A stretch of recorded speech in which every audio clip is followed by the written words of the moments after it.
This is an open hearing of the independent inquiry into matters relating to Afghanistan. Please could I ask you to ensure that all mobile telephones and other personal electronic devices are either switched off or in silent mode. Please may I also draw your attention to the fact that the Chair of the Inquiry, the Right Honourable Sir Charles Haddon-Cave, has made a restriction order in relation to the conduct of those who are attending this and future hearings.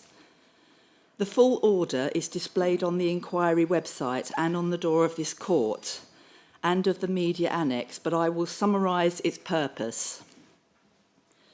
The order, which applies to this and to all future hearings of the inquiry, prohibits any person from making an audio or video recording of inquiry proceedings from within the hearing rooms without the express permission of the chair.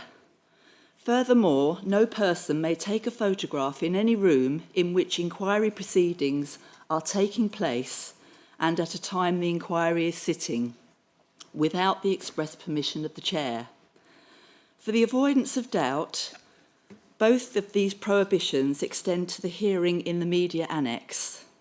A further part of the order arises as the live stream of these inquiry proceedings via YouTube will purposely be subject to a 10-minute delay. It is prohibited that any person may disclose, publish or broadcast in any form or by any means anything that is said or done in the inquiry hearing room until 10 minutes after it has taken place. If an application is made for a restriction order in relation to anything that has been said or done in the inquiry hearing room in the preceding 10 minutes, anything that was said or done during that period is subject to a restriction order prohibiting its disclosure, repetition or duplication until the chair has finally determined the application.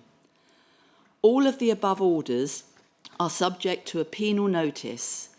This means that any breach of any element of the restriction orders may be certified to the High Court or the Court of Session, who will have the power to fine or imprison anyone found to have been in breach of the order.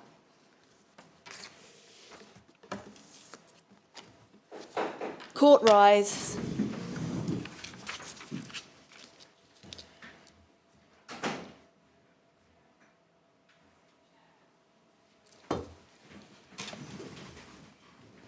This is an open hearing in Court 73 at the Royal Courts of Justice as part of the independent inquiry relating to Afghanistan.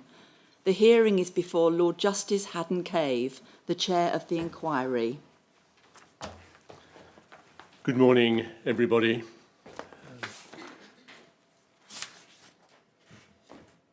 Mr. Polnay. So the next witness will be Brigadier Keith Eble. Thank you very much. Brigadier, would you like to come to the witness box?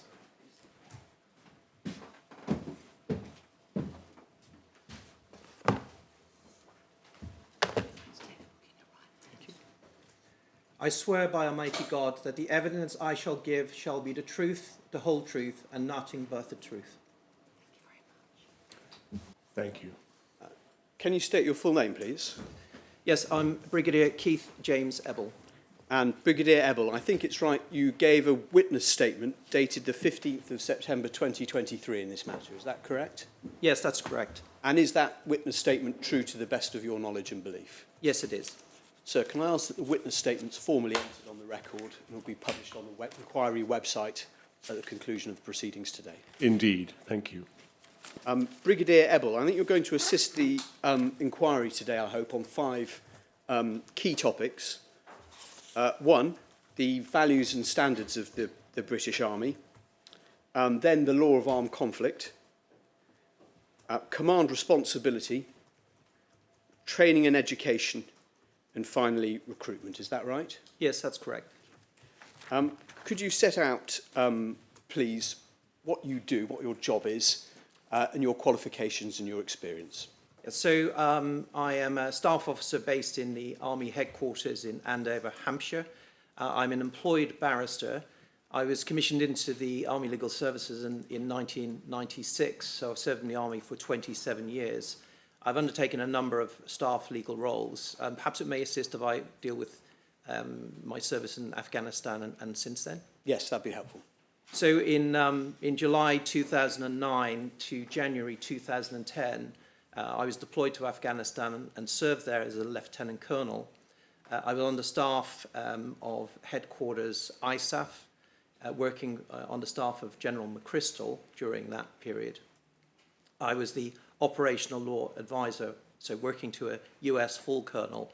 I advised on operations throughout Afghanistan during that period. And it was just prior to the creation of the IJC at the end of 2009, beginning of 2010. I returned from Afghanistan and in February 2010 I undertook the role as the SO1 individual training that was at the operational law branch in Warminster. And in that role I had responsibilities for training armed forces and responsibility for overseeing the review on behalf of the then Brigadier Operational Law of the training content known as MAT 7 Operational Law. That's our training on operational law for the Army. I've undertaken a number of staff roles since that time. Perhaps I can bring it up then to 2020. I was appointed on promotion to Brigadier as the head of operational law British Army.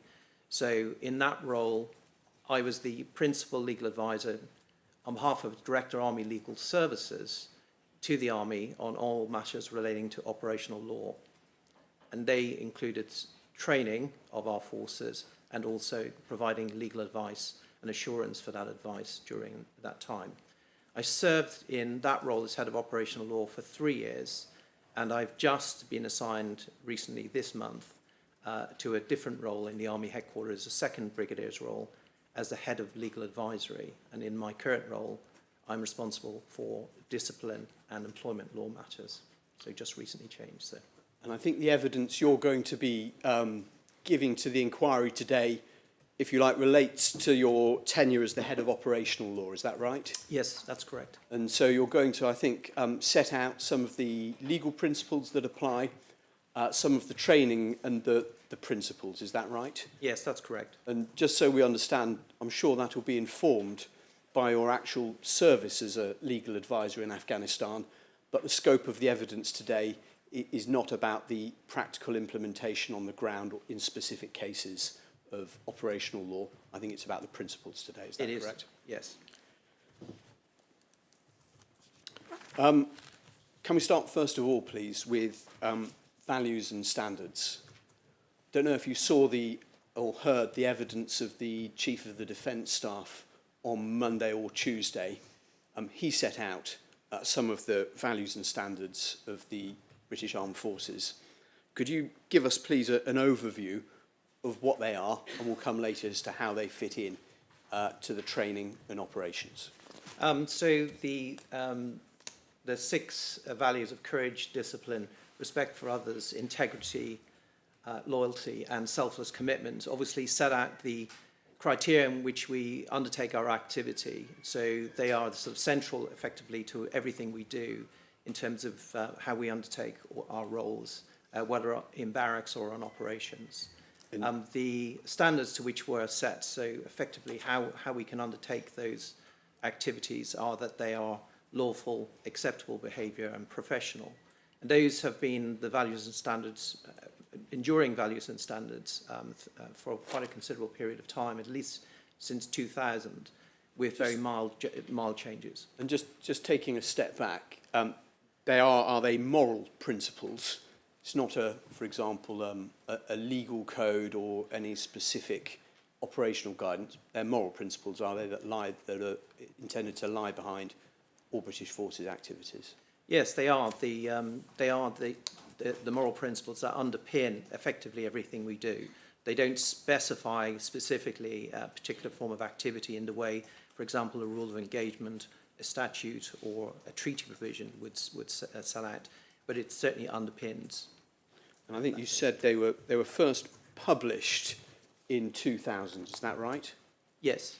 So was that more of if you like, a codification of principles that have been applicable for some time? Yes, that's right. And I'm just going to ask, please, with your help, to turn to some of the specific values and standards. As with all of the exhibits that you've produced in your witness statement, I'm not going to deal with, perhaps one exception, with every page of every exhibit. We'd be here for some time. So I'm going to be focusing on those values and standards and other part of your exhibits that are particularly relevant to the work of the inquiry. Could I ask that your exhibit KE1 is brought up on the screen? And this is it the values and standards document to which you've referred? Yes. And if we could just bring up the next page, and of course, bearing in mind, as I said, this is a selection of those. Are you able to see that clearly on the screen Yes, I can. in front of you? Would you be able, please, just really to read into the record those of the highlighted parts so we can understand what those values are? So under the heading The Army and Society in paragraph 4, the concept that everyone has the natural right to life and liberty lies at the heart of British democratic society. These natural and absolute rights have been the basis of British laws and principles of government for over 300 years. The British Army must conform with the principles of the right to life and liberty if it is to embrace the core values of the society from which it is drawn and on whose behalf it acts. These values comprise the ethical foundation on which the values and standards of the British Army are based. In paragraph 5, the Army strives to be the best. It will be judged harshly if it fails to live up to its values and standards, either as an organisation or through the behaviour of an individual or group. Perceptions of the Army and individual behaviour are therefore inseparable. The actions of every soldier have the potential for collective consequence. And I think turning to the section of values, standards and the professional soldier. So in paragraph 6, professional officers and soldiers serve the legitimate political objectives of a nation. This distinguishes them from non-state actors, terrorists and mercenaries. The British Army, along with the other services, exists to defend the nation, its citizens and its national interests. The principle that every human possesses a right to life and liberty does not prohibit offensive action taken in defence of the nation. It is an officer's and soldier's duty, when so required and lawfully directed, to close with and kill an enemy. And in paragraph 8, it states, the principles of the right to life and liberty reflect some of the obligations on officers and soldiers detailed in the Geneva Conventions and which are part of the broader laws of armed conflict.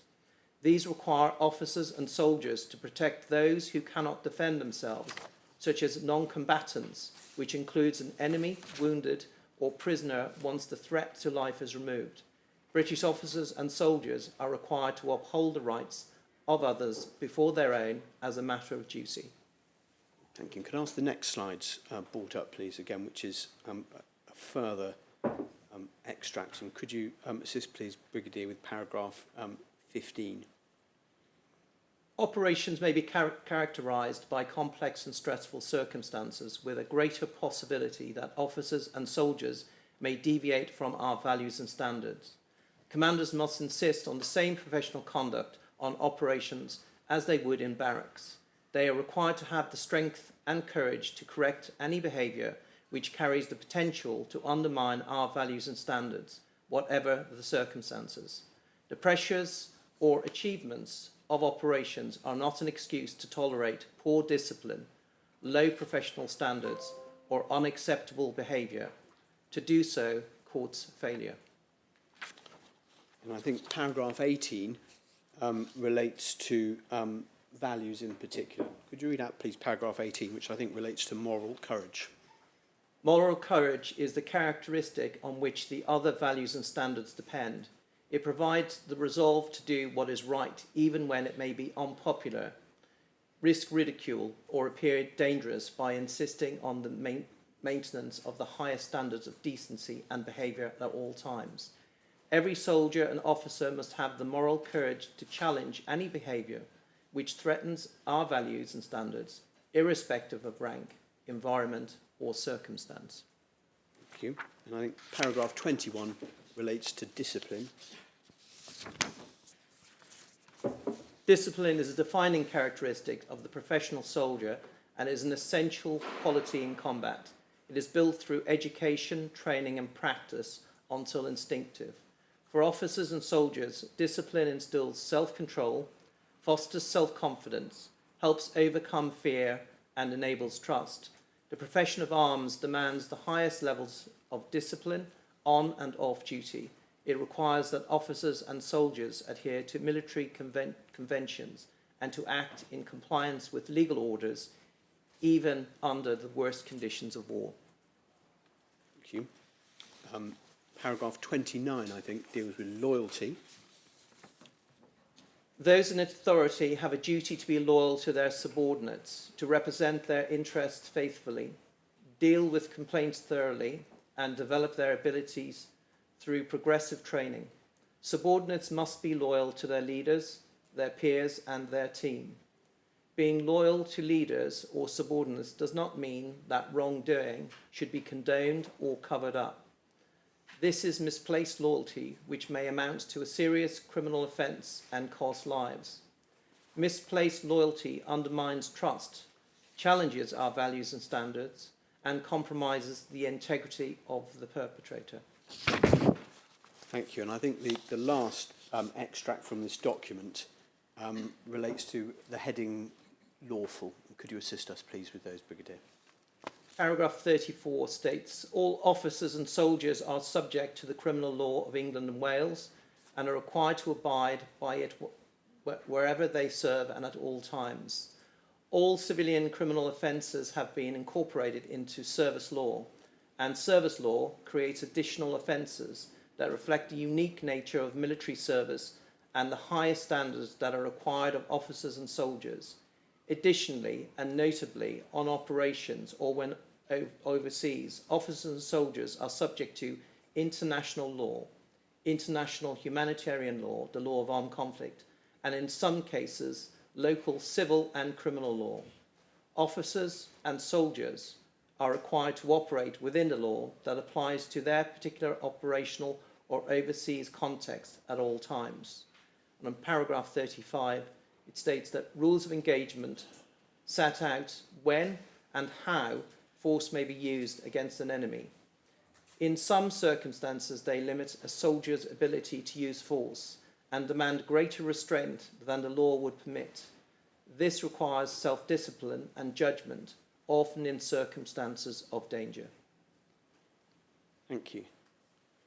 I'm sure nobody would argue with the ideals and the correctness of those principles that underlie the values and standards. You set out in your witness statement that these values and standards are ingrained in personnel from their point of entry. How is that done?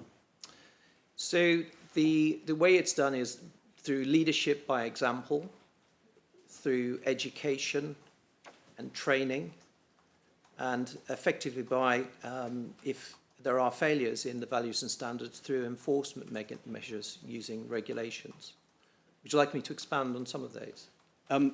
Yes, in particular, as to what's done to translate the principles into action and behaviours. So in terms of the information that's provided, clearly there is widespread publication of the values and standards, and that then it has to be introduced into the training environment and initial training for both soldiers and officers, effectively through the training models in those institutions.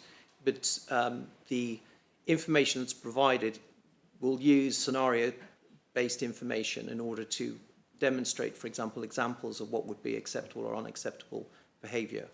For the purpose of checking whether or not individuals have understood the particular information, there is annual training undertaken in relation to values and standards. This was from around 2006 using a mandatory training test known as MAT6, Values and Standards. It's in more recent years been altered to an individual training requirement under the heading Behaviours, and that is something which effectively defines what the values and standards are for the current British Army. When was that change? 2022 was the change from MATS into ITR, the individual training requirement. So And I think a little later on in your evidence, we're going to look at some of the very specific training material. Is that right? yes, we are. May I just deal with just three further matters on this discrete topic? Are the values and standards now incorporated into Queen's regulations? Yes, they are. And can you just, in a nutshell, explain what the Queen's regulations are and the force that they have? So the Queen's regulations effectively come from the royal prerogative. So through the sovereign, our authority over the armed forces, through the Defence Council and the chiefs of the individual services.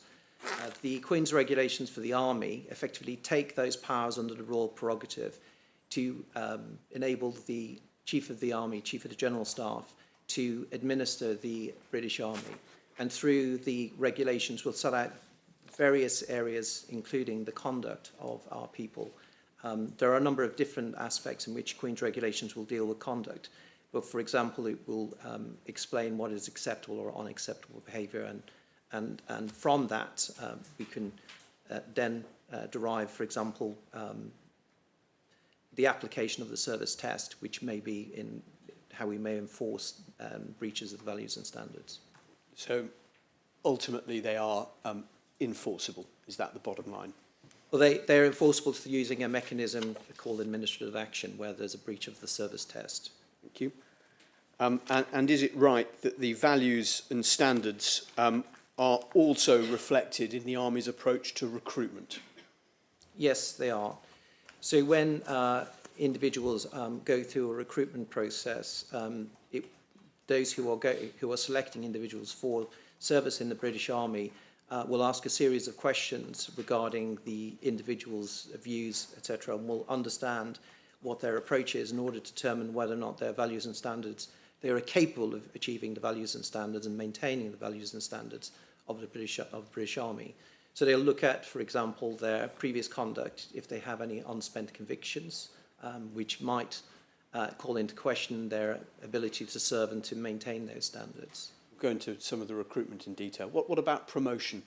Would values and standards play a part in selection for promotion and command? Yes, it would be. In fact, in terms of the appraisal reporting process that the British Army has, one of the criteria in which a person is graded is values and standards. And in the guidance which is provided in relation to reporting on service personnel, it will specify that behaviours is one of the key criteria in addition to knowledge, skill and experience. So you're testing all of those, including behaviours. So your evidence is, if properly implemented, these values and standards have a place at every stage, at recruitment, at training, promotion, development. Yes, and effectively I would say that they are part of a service person's life every single day. Thank you. I'm going to ask you just about a specific document that you've produced in relation to values and standards. It's your exhibit KE2, and it's a document called the Army Leadership Doctrine. Can you just explain, perhaps it could be the subject of a whole day's evidence in itself, but what is doctrine in the Army context? So doctrine's used really not to say how we undertake activity, but how we should approach our activity, effectively the conceptual element of how we undertake our activity, including operations.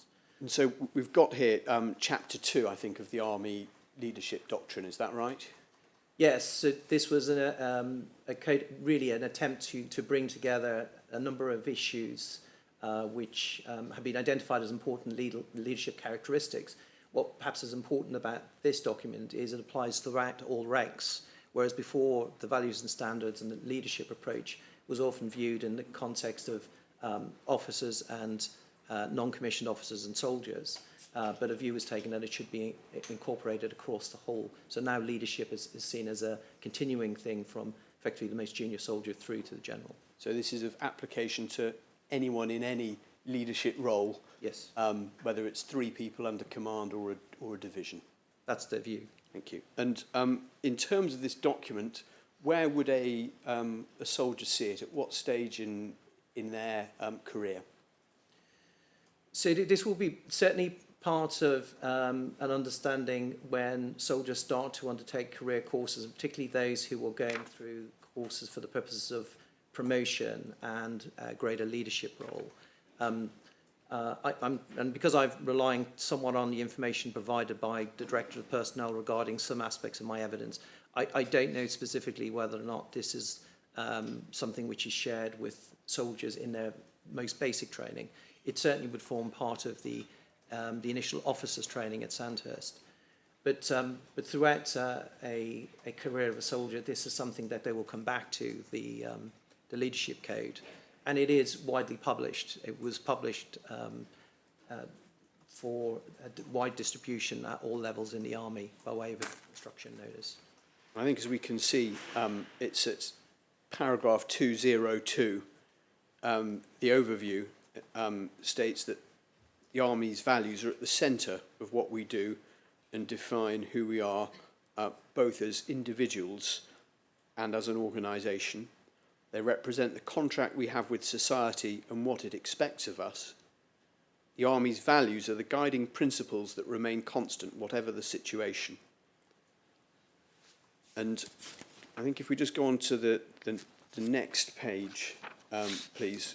I think it explains values-based leadership. I'm not going to ask you about that in any detail. But at the foot of that page, where we deal with values, we've got at 2.04, the top is courage, but then there's a specific part on moral courage. I think we've heard about this already, haven't we, in terms of the overarching values and standards document. Could you just please read out what the Army Leadership Doctrine says about moral courage? So on the moral courage, it says moral courage is about doing the right thing and making hard decisions. Moral courage is the currency of respect and is often displayed in everyday situations. The more it is practiced, the more natural and instinctive it becomes. By exercising it in peacetime, a leader is setting the precedent for operational challenges and for establishing and maintaining high standards. Thank you. And then on the next page, almost flowing directly on for this, we have integrity. Could you just read that out, please? Yes, it says that integrity extends beyond being truthful and honest, requiring a leader to embody the Army's values and to remain true to them. By displaying integrity, leaders will be respected for the decisions they make and will earn the confidence, trust and loyalty of those they lead. And then, I'm not sure if we can see it in full below, but drawing together those values that have been set out of moral courage, there's respect for others, we can see, and integrity. Is there then a specific case study set out? Yes, there is one from which depicts an incident involving a company commander on Op Herrick in Afghanistan in 2015. And the example which is obviously given to exemplify the values and standards of the British Army and the leadership doctrine gives an example, in fact, from Afghanistan in 2015. Is that right? Yes, it does. It involves the intervention by a company commander in a situation where there was a potential for abuse.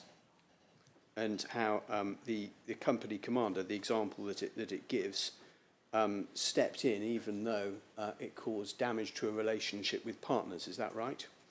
Yes, so it was a highly emotive situation in which individuals had been injured and a soldier killed as a result of an improvised explosive device. And there was a realization as they were starting to gather up individuals who were nearby that there was a potential situation for abuse. And the officer felt it was important to intervene in order to make sure that this didn't go any further. It's, I think, recognised that it's one of the highest risk areas when immediately after a terrible incident like this, that there is high degree of emotion, and therefore that's when leadership is the most important aspect. And I think we'll come on to a bit later some of the detailed training materials, which, as you've set out, are intended to be grounded in real situations and real examples. Yes. I think on one of the next page in standards, and I'm not going to ask you to read it out, again highlighting standards include lawful behaviour. If it needs to be said that all officers and soldiers are subject to UK criminal law and are required to abide it. Is that right? Yes, they need to understand that, and clearly the training is to enable them to understand that they're bound by UK criminal law and international law, and specifically the law of armed conflict when they serve on operations where it applies. And I think it sets out below, and we'll again hear from you in more detail about it in due course, that rules of engagement set out when and how force may be used, and they in fact limit a soldier's ability to use force and demand greater restraint than the law would permit. Is that right? Yes, so the law of armed conflict is, and we'll come to it, is very pragmatic, and in some instances can be quite permissive, more permissive than perhaps individuals who are not familiar with would understand. And so rules of engagement are an attempt by commanders and by specifically political leaders to set the policy position and the stance of the force. And that would include, in some instances, putting some limitations as to what commanders and their soldiers can undertake in terms of operations and in the use of force. Of course, they always retain the inherent right of self-defence in that situation, but rules of engagement might limit it in other ways. Thank you. And finally, from this document, there's a section, I think, on enduring characteristics of the values and standards. It's one entitled the example. Could you read that out, please? Yes. There's a strong human tendency to adopt the characteristics and behaviours of those around us, particularly those we respect. This happens subconsciously and potentially against our will. This is why army leaders must be authentic and genuine and lead by example. Leaders are role models. Their behaviour and values are judged and assimilated by those they lead. There is therefore a requirement to live the values and standards and always provide a reference point for moral leadership. The enduring nature of this requirement must not be underestimated. When it comes to setting the example, there is no such thing as being off-duty. Leaders who set a bad example are dangerous, as inappropriate behaviour can be infectious and can quickly become the norm if not corrected. Thank you. Brigadier, you'll be aware that this inquiry is focusing on, in particular, the activities of UK Special Forces in Afghanistan. Do the values and standards of the British Army apply to all UK armed forces, including Special Forces? Yes, and in terms of the values and standards, certainly that are expressed by the British Army, they absolutely apply to everyone who serves in the British Army, but they have application across the armed forces and are recognised. And does the same apply to the law of armed conflict? Does that apply to all forces? Yes, it does. It has application to, in fact, the whole of the UK law has application to the armed forces, including the law of armed conflict, which is part of UK law. And finally, they will come on it in detail, the training requirements on values and standards and the law of armed conflict. Does that apply to all forces? So it applies to all forces in terms of values and standards. There may be different ways in which the training is delivered by different parts of the armed forces. So I think we'll hear that training, as well as the overall training and the overarching training, obviously briefs will be relevant to a specific activity that's to be undertaken. Absolutely. Thank you.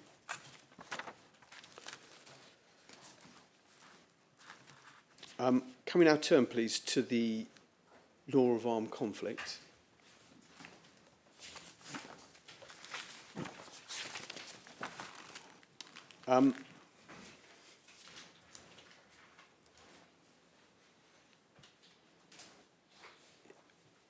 What is the law of armed conflict?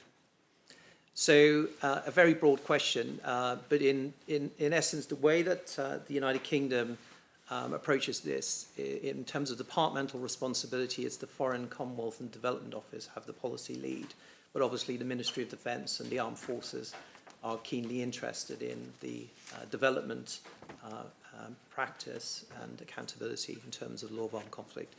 It's defined really as the body of law that in an armed conflict situation protects persons who are no longer participating in hostilities, and also regulates the methods and means of warfare. So it protects both those who are effectively innocent persons not engaging in hostility, and to a degree combatants, those who are fighting, because it provides a degree of restraint on what can happen in relation to their situation, for example, if they're captured or injured.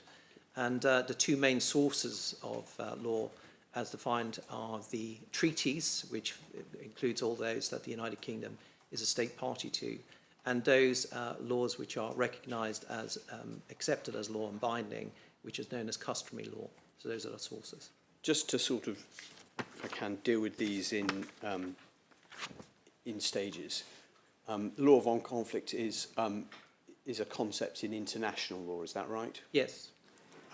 Specifically international humanitarian law?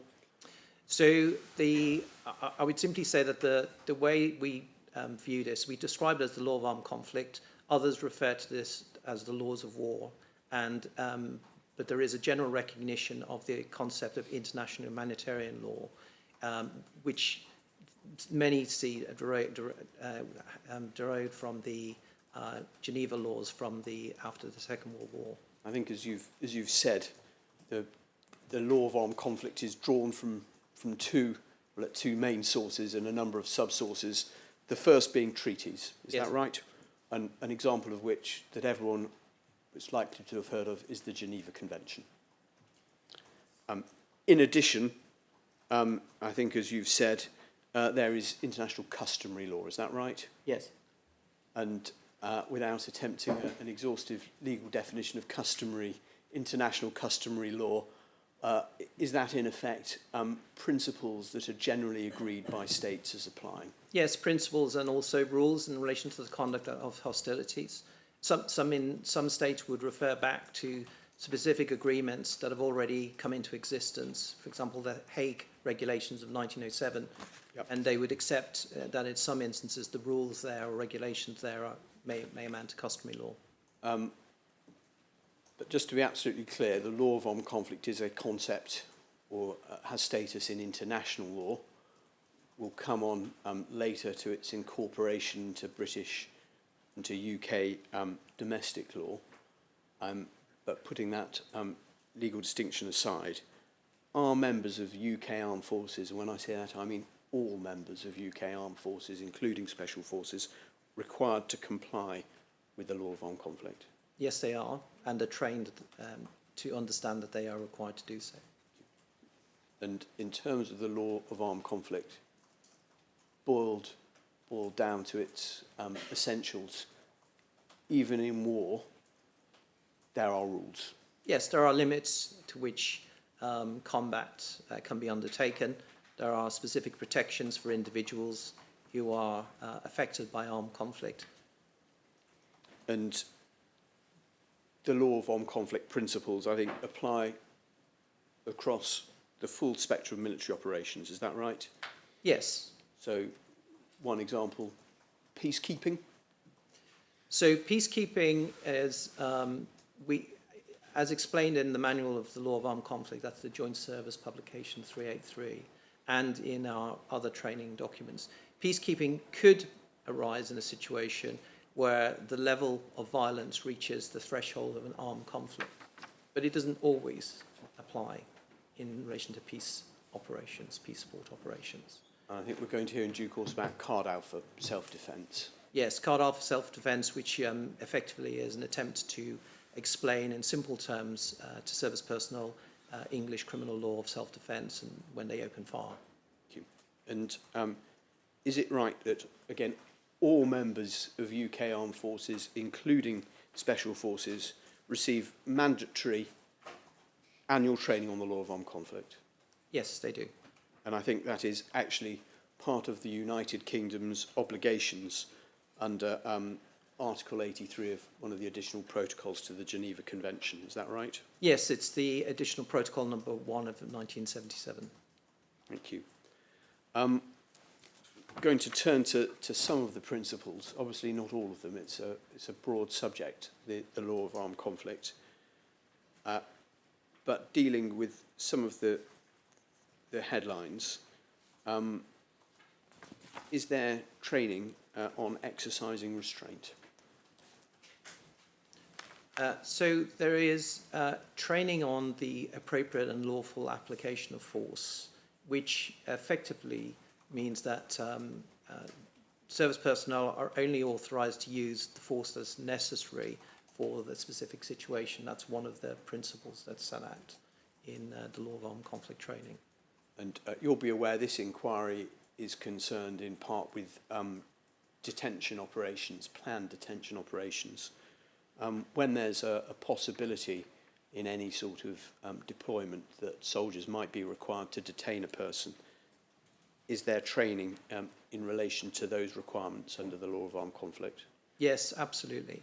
So they would be given very specific training in relation to the principles that would apply in relation to the operation itself, because when they engage in an operation to detain, they may end up using force before they've obviously detained an individual. So they have to understand the 4 basic principles: military necessity, humanity, distinction and proportionality. They also will get specific training in relation to their obligations if a person is order combat or out of action, which could include a situation where effectively they've surrendered or they're injured and they have not engaged in hostile action against the armed forces. And is there, one of the topics on the briefing is the absolute requirement to protect captured persons from harm? Yes. And also avoidance of what's described as 5 prohibited techniques. Yes, and those arose really from the period of service in Northern Ireland, but have been inculcated into our training since events in Iraq, arising from the inquiry into Baha Musa's death and the treatment of Iraqi detainees. Those 5 prohibited techniques, which start with no hooding, are explicitly trained, in addition to the humane treatment requirements under international law. And just so there's no doubt that the 5 prohibited techniques are no hooding, no stress positions, no sleep deprivation, no food deprivation, and no exposure to excessive noise. Is that right? That's correct. And I think, as you set out in your witness statement, this builds on the overarching principle that soldiers must never conduct any activity that amounts to unlawful killing, torture, or cruel, inhumane, or degrading treatment. Is that right? Yes, and one of the key elements of the training that we provide in MAT 7 and now in the individual training requirement number 6 has a specific section which deals with the treatment of captured persons, because it's such an important topic. Thank you. You mentioned... Polney, could I ask the Brigadier whether he could give us a definition, it may not need it, of hors de combat? It may be too obvious, but could you help us with... Yes, no, so with that? if I may, I just refer the inquiry to Chapter 5 of the Joint Service Publication 383. And effectively, the definition of hors de combat I mentioned earlier, out of action, the way we define it in the Manual of Law of Armed Conflict is a person is in the power of an adverse party. That's the first element. He clearly expresses an intention to surrender, or he has been rendered unconscious or is unable through incapacitation to continue, or through sickness, and is therefore unable to defend themselves. But it's always provided that that person is not engaging in hostile acts against the armed forces.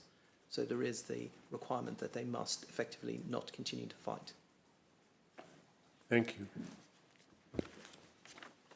You mentioned before some of the key law of armed conflict principles. Could you just set those out, please? I think the first was necessity. Yeah, so military necessity, it basically allows us to use the armed forces to use force to the degree and the kind not prohibited and which is legitimate. And that is the complete or partial submission of the enemy.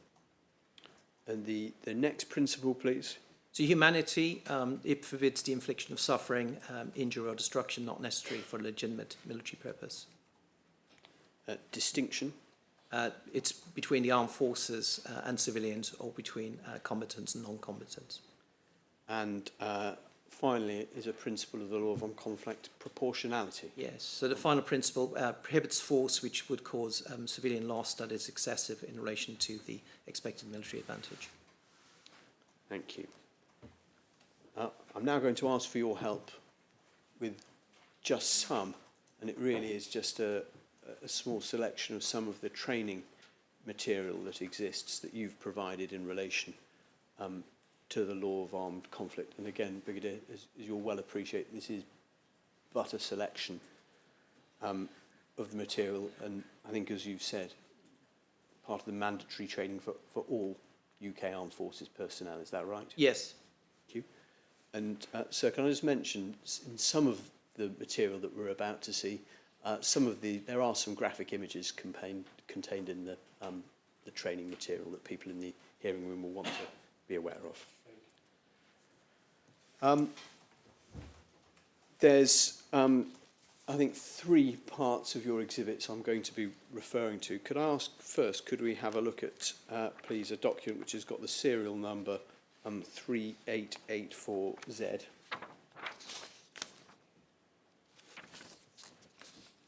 And I think because it's in such high definition, it's going to take just a few extra seconds each time for the documents to be produced. This is just really the front piece for one of it. And as we can see, it says MAT 7, Operational Law. Well, I don't think we can see on the screen, but if you'll take it from me, Brigadier, at the bottom it says Issue 5, April 2013. So obviously this is the April 2013 edition. Would there have been substantial differences with, for example, the material in 2010 or 2011? Not substantial differences. I mean, effectively, Issue 1 was produced in August 2006, and we were up to Issue 5 in April 2013 with amendments in between. What we would do is take lessons identified from actual operations and through the Land Warfare Centre lessons process, we would then incorporate those into training. So it's more of a refinement, but there's no substantial change to the law of armed conflict training. Thank you. And if we could bring up the next page, please, in this.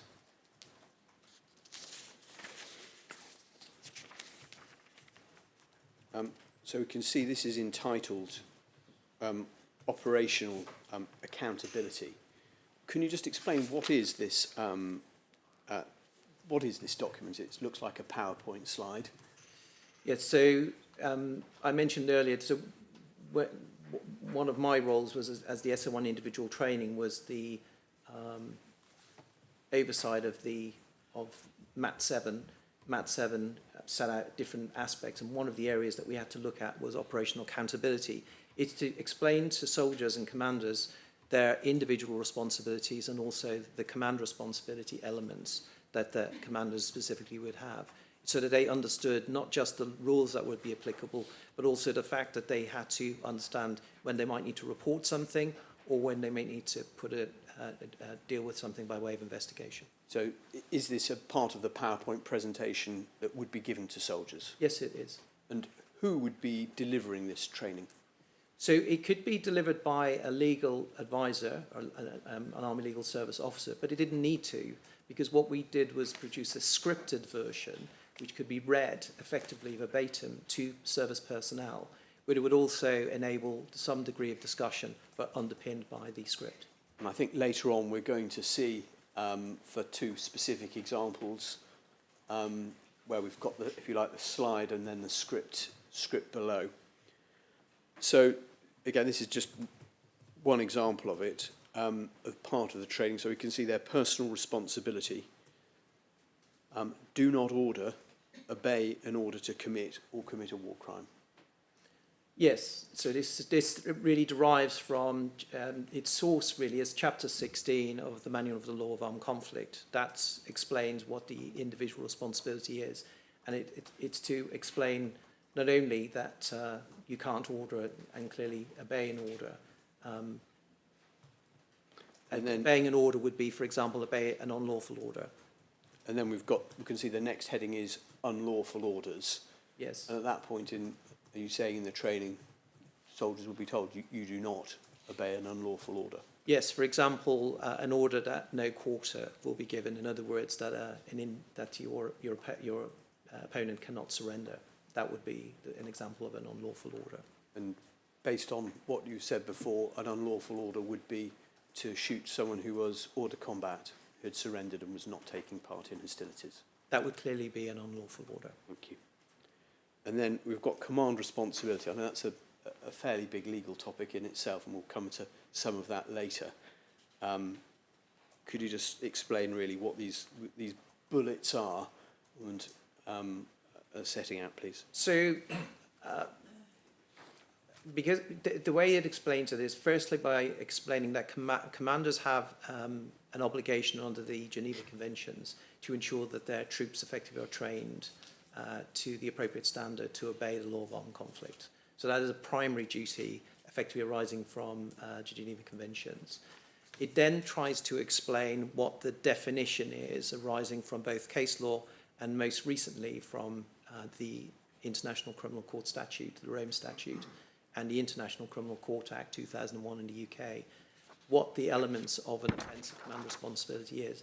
That's because commanders have a responsibility not just for what they do, but also for what those under their command do. So it's an enhanced responsibility, an enhanced legal obligation. Could we have the next slide up, please? Thank you. We've obviously skipped quite a few slides in this presentation. We've come to the summary of the last part. Law of armed conflict must be applied in all types of armed conflict and where policy dictates. Remember the 4 key principles of military necessity, humanity, distinction and proportionality. Now, those are the 4 principles, Brigadier, you set out just a couple of minutes ago. We must take proper precautions in conducting offensive operations. And what type of precautions is that referring to? So that's really referring to precautions in attack, which are derived from Additional Protocol 1. It's effectively ensuring that you're engaging a military objective, not a civilian object, and also mitigating, minimising harm to civilians.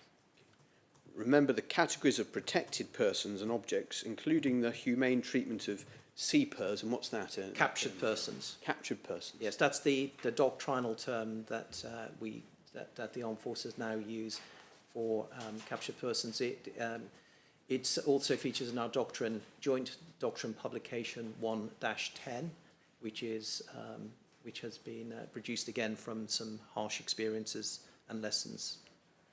And then in bold, or if not in bold, in a larger font certainly, we are all accountable for our actions on operations. Yes. I think on the next slide we've got a test. Now, you can see it says LOAC test sheet, year 1. Are there test sheets? Well, a number of different tests.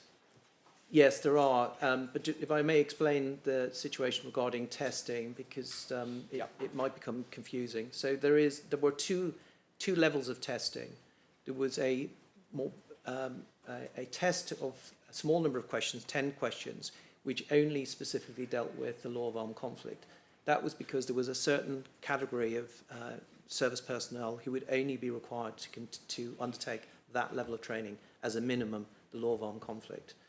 For the full package of MAT 7, which included the other elements, such as captured persons in depth and the use of force and judgmental training, we had a larger test of 30 questions.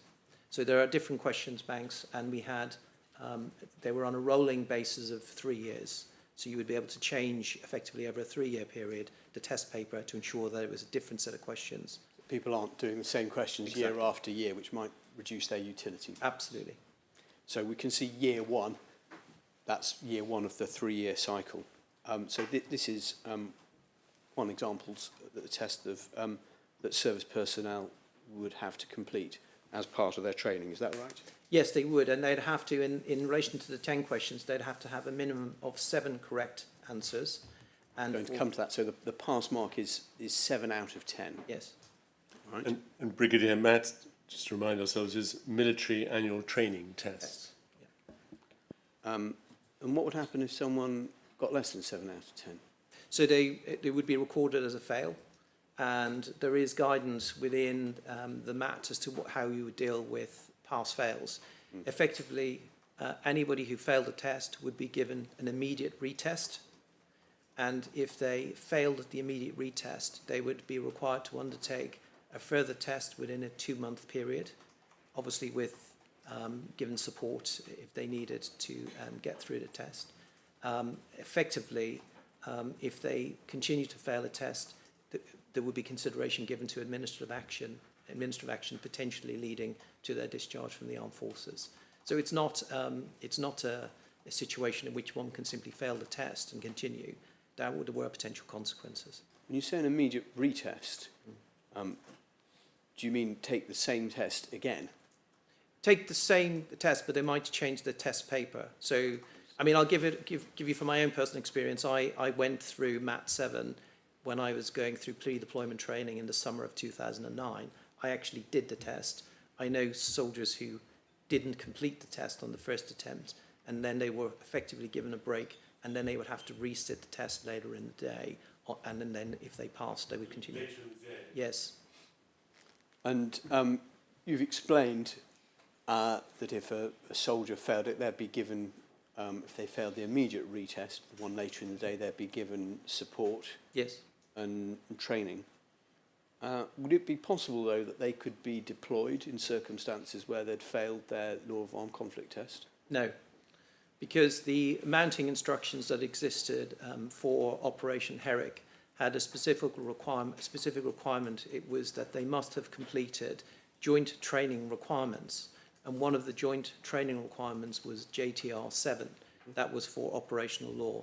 That specified that they had to complete effectively JTR 7 in order to be deployed. Now JTR 7, its standard, and because it was a joint requirement, it wasn't specifically they must have completed the MAT 7, but they had to complete the equivalent for their own service or force. For the Army, though, it was MAT 7. So in order to complete, to deliver against JTR 7, you had to have completed MAT 7. Thank you.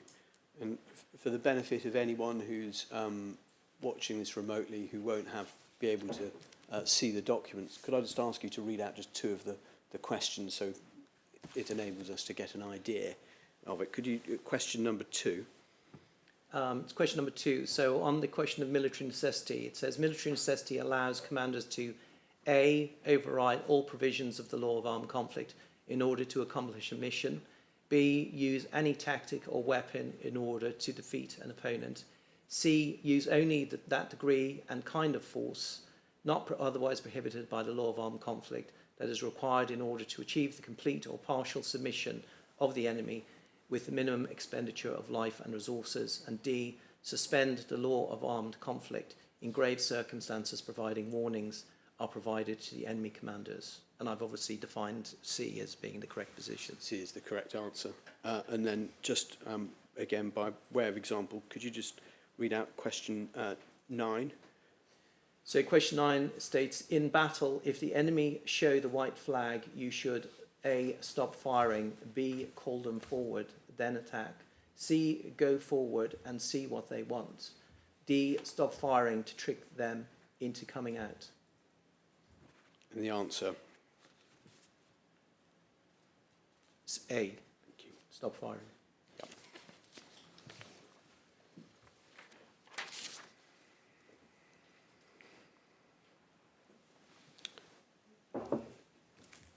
Could you have the next slide up, please?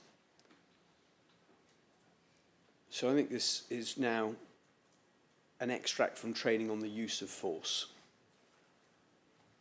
And the topics we're going to be looking at that one we'll have more in a bit more detail even later on, is self-defence. And something we're going to hear about, I'd imagine, a fair amount in this inquiry is Card Alpha guidance for opening fire. What is Card Alpha? So Card Alpha, which is one of the cards that it derives from Joint Service Publication 398, which is the Manual of Rules of Engagement. It's one of the cards which is issued and trained on with service personnel so that they understand their obligations and actions when they decide to open fire with their weapon. And so it specifies effectively, I think I've mentioned earlier, what their obligations are regarding the English criminal law of England, the criminal law of England and Wales, so effectively necessary and reasonable force. We'll look at some of it in a minute, but to be clear, Card Alpha is intended to mirror the provision in England and Wales criminal laws to self-defence. It is, but it's designed to do it in a way that soldiers will understand, and they will understand in a more straightforward way. This is important for them because it isn't just important that they understand the law, it's important that they have the confidence, if needed, to use force when required. And this is force. We'll talk in another context about offensive force, but Card Alpha relates solely to force in self-defence. Yes, it does. To defend oneself or another, or in some circumstances, property.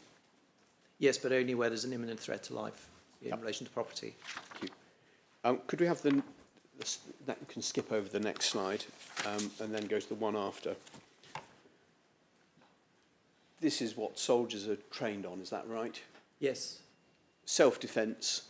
The test to be applied for self-defence is that a person may use such force as is reasonable in the circumstances, as he honestly believes them to be, in defence of himself or another.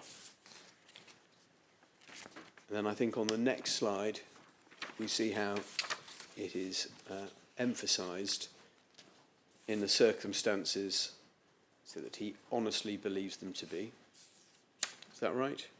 Yes. So again, it's trying to explain the concepts of necessary and reasonable force in English law.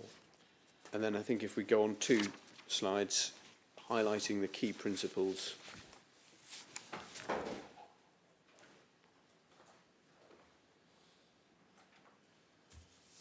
The force is to be reasonable and proportionate. Yes, so reasonable in the circumstances and proportionate would be, for example, in relation to the type of force that was used. We would often train by saying you only use the number of rounds required in the situation, no more rounds. A single round fired more than is necessary would not be a proportionate. I think on the next slide we have Card Alpha, Card A reproduced, is that right? Yes. Or at least part of it. Could you read this out, please, for us? Yes, so Card A, which Card Alpha, guidance for opening fire for service personnel authorised to carry arms and ammunition on duty. Under General Guidance 1, this guidance does not affect your inherent right to self-defence. However, in all situations, you are to use no more force than absolutely necessary. Firearms must only be used as a last resort. So just pausing there, if an operation is to be carried out on the basis of Card Alpha, Card A, that means you are to use no more force than is absolutely necessary. Is that Yes, right? yes, correct. As we can see in bold and in capitals, firearms must only be used as a last resort. Yes, because we're talking about lethal force. Yes. And on the next slide, please, we can see it's entitled Protection of Human Life. And that Yes. reads, please. So under 2, you may only open fire against a person if he or she is committing or about to commit an act likely to endanger human life and there is no other way to prevent the danger. Thank you. The next slide, I think, is still part of Card Alpha, relates to challenging. Do you wish me to read it? Yes, please. So under 4, a challenge must be given before opening fire unless A, to do this would increase the risk of death or grave injury to you or any other persons other than the attackers, or B, you or others in the immediate vicinity are under armed attack. Under 5, you are to challenge by shouting, Navy, Army, Air Force, stop or I fire, or words to that effect. Thank you. And then under the heading opening fire, which is on the next slide. 6, if you have to open fire, you are to A, fire only aimed shots, and B, fire no more rounds than are necessary, and C, take all reasonable precautions not to injure anyone other than your target. The phrase aimed shots might be one that crops up in a lot of documentation that this inquiry is going to receive. May be obvious, but can you just explain, please, what are aimed shots? So clearly, if you identify a threat normally in the form of an individual, a person who is directly participating in hostilities, you would effectively aim your weapon system at that individual, not at another person, not nearby, but aimed at the individual to deal with the threat. So as we can see, Card Alpha it permits only aimed shots. What are other types of shots? What does it mean? Indiscriminate or? So I'm not a firearms expert, but I think what it's really trying to explain there is simply firing rounds into the ether, not understanding what the potential risk arising with that. That is not an aimed shot necessarily. It may well be, though, that in some instances, you may have forces who are trying to suppress an enemy. They may lay down fire into a particular area in order to reduce the movement of an enemy. So we have to be careful that it's not always a situation where you're aiming at a person per se, but it has to be aimed at it for a specific purpose. Thank you. This is a less aimed shot than counsel would ask, but just in general terms, where does the term Card Alpha come from? So there are multiple cards within the Joint Service Publication 398, Manual of Rules of Engagement. Card Alpha effectively is the first of those rules. It's it's attached effectively to that Joint Service Publication. So It is it were the most basic and the most restrictive? So the cards deal with different topics. So some deal with effectively arrest, some deal with the use of military working dogs. There are different cards for different aspects, but this is for opening fire. So this is the most basic for a service person who's got their individual weapon system and going to open fire. And I think on the next slide, it's part of ROE, and that stands for? Rules of Engagement.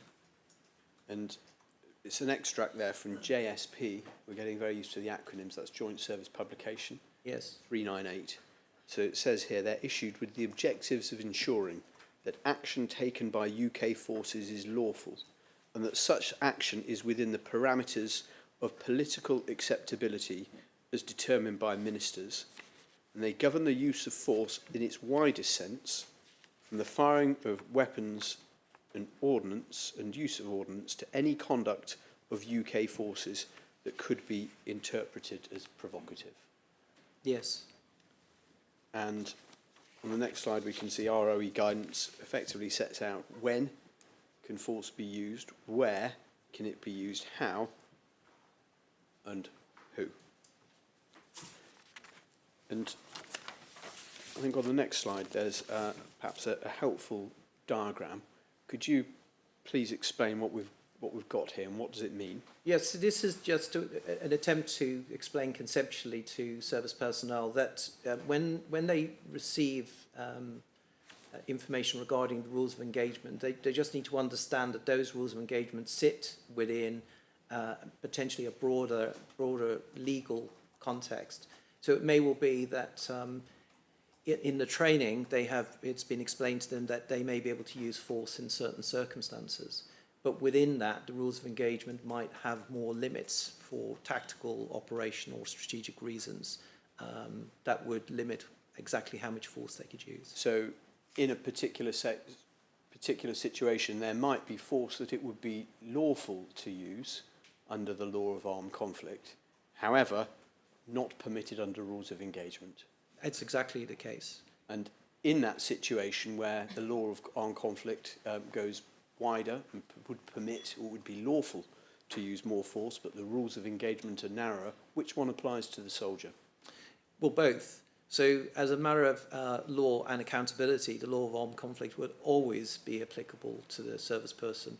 But because of the importance of rules of engagement in terms of how they conduct operations, it's effectively the basis in which the operation is being undertaken.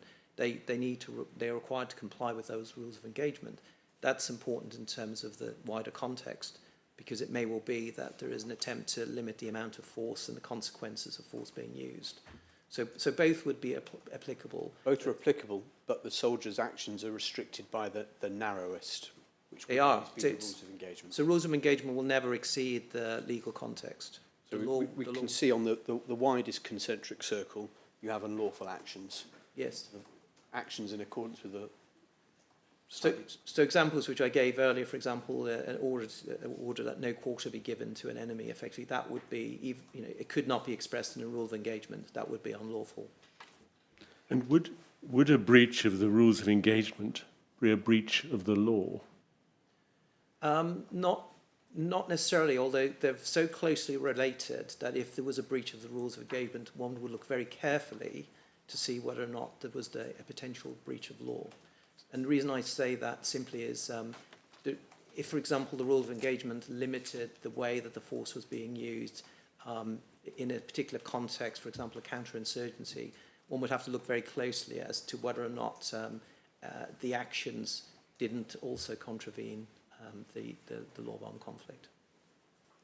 I think on the final slide, we've got, and again, just to be clear, this is only an extract from a very large slide deck. We've got here a summary.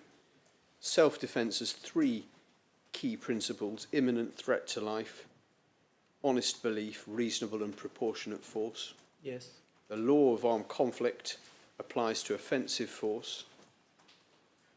Rules of engagement reflect the law and government policy. I'm going to deliberately, for the moment, skip over the part on offensive forces. We've not dealt with those slides. And we're going to deal later with SIRs, which stands for... Shooting Incident Reviews as trained in MAT 7. Thank you. And we'll come on to that last of all. You said right at the start that the training materials are based on real-life examples. Is that right? Yes, so we would use real-life examples, and we would also use examples where operations have been undertaken in a way which they were not lawful, or conduct was not lawful, I should say. Thank you. Could I ask, we've got document with serial 3892 put up, please. And this, as we can see, this is another part of the MAT 7 training, is that right? Yes. And if we go on to the next slide, we'll see, I'm not sure we can just have, just for a moment, the whole view of the whole page. This will be familiar, I'm sure, to anyone who's seen a PowerPoint deck. I think you explained before there's a script to go with it. Is that right? Yes, it's obviously evolved over various iterations, but this is an example of the script underneath the slide. And we've got here sort of introduction to operational law, and as we can see, the reasons beyond it. I'm just going to ask the next slide put up, which we've got. We're going, I think, to page, just to be clear, 9. And this is one of the specific scenarios we've got here, which is an actual scenario given of Somalia. Is that right, in 1993? Yes, involving Canadian airborne forces. And just so the inquiry can understand, again, some of the very specific training that people receive, I wonder if we could zoom in on the bottom half of it. Would you mind reading up the introduction that would be read out, please, to soldiers?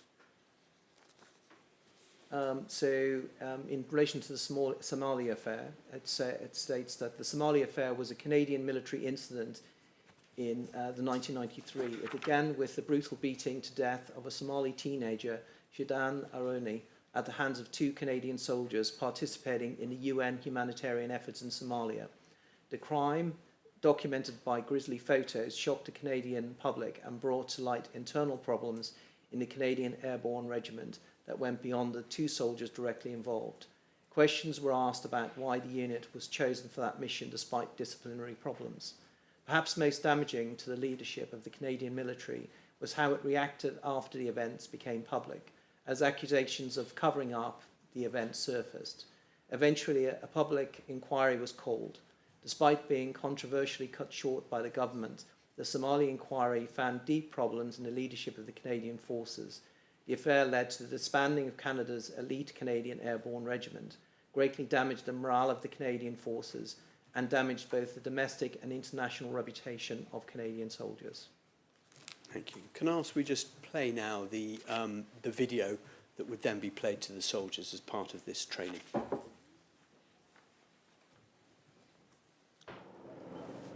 Although UN forces here are well trained, unspeakable things still happen. Belgian, Italian and Canadian soldiers torture and kill young Somalis. Canada treats the killings as a national disgrace.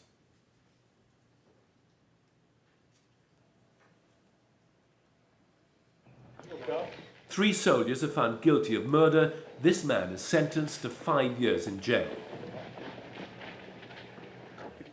A special commission is set up to investigate. We have concluded that ordinary soldiers were, in a very real sense, victimized by the systemic and leadership failures that plagued the Somalia mission. And of course, the other sad thing in this incident is that these isolated incidents have so overwhelmed and overshadowed all the good that was done in some of these particular peacekeeping operations. And if we could go back, please, to the training materials, and just perhaps before we have a short break, the next slide makes clear, doesn't it, in training, that this type of behaviour doesn't just apply to other forces. Is that correct? Yes, so we have to, when we were putting together training, and as this evolved, we were looking at examples, real-life examples over the years of where there had been misconduct. So there is a video relating to the My Lai massacre in Vietnam. Yep. There's the Canadian example. But we were obviously cognizant of the failures in the past in relation to British soldiers serving in Iraq, where the 2 incidents which are highlighted here are the Camp Breadbasket incident and the death of Bar Hamouza. And both of those led to courts-martials and convictions in relation to the treatment of civilians. And the slide that accompanies it shows images of the victims of that behaviour, is that right? Yes, the 2 on the left-hand side relate to, I believe, Camp Breadbasket, and then as we go into, and also I think on the bottom right, then there's the image of Bar Hamouza. This is effectively the autopsy image taken showing the significant injuries he sustained whilst in British custody. And then at the top right is a photograph of his father who petitioned High Court in relation to this matter. And then to complete the slide, there's, I think, a photograph of the front page of the Daily Mirror describing the conduct of the soldiers involved. The headline reads, "Shocking, appalling." Yes. And then, I'm not going to ask you to read out all of the text we've got, but it describes the behaviour, is that right? Yes, so in relation to Camp Breadbasket, that was a particular situation in May 2003 where soldiers found themselves dealing with a large number of looters. They were struggling to deal with the situation, and as per the court-martial evidence and the convictions, there were instances of misconduct in relation to the treatment of those. The Bar Hamouza case also... Sorry, just to pause there. I think that the slide has, for the text we read out, the press justifiably had a field day. An investigation was launched and 3 soldiers faced trial by court-martial.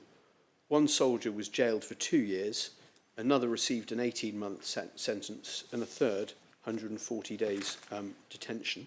Yes. And then would you mind just reading out the last 2 paragraphs, and I think it goes on to the next page in relation to Bar Hamouza.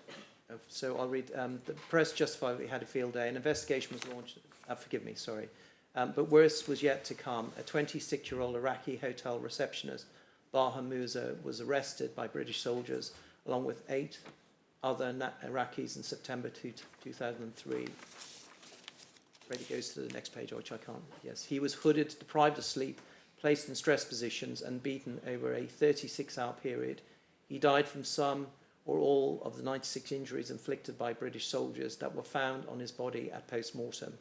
One soldier pleaded guilty at trial by court-martial to the offence of inhuman treatment, a war crime, and was sentenced to 12 months imprisonment, and he was dismissed from the army. The incident has led to substantial compensation payments to the victims and a lengthy public inquiry at which many of the soldiers involved admitted abusing the detainees. Cases of abuse, although isolated, cannot be allowed to happen again. They are criminal acts, and those responsible will face punishment. But these cases do not only affect the individuals involved, they cause untold damage to our mission and our reputation. And so if I just may add that that goes to the idea of the license to operate, as we would describe it. It's our ability to conduct operations, particularly overseas. So would that be a convenient time for the mid-morning break? Would indeed, Mr. Bolney. Thank you. Let's reconvene, shall we, at 20 to 12. Thank you.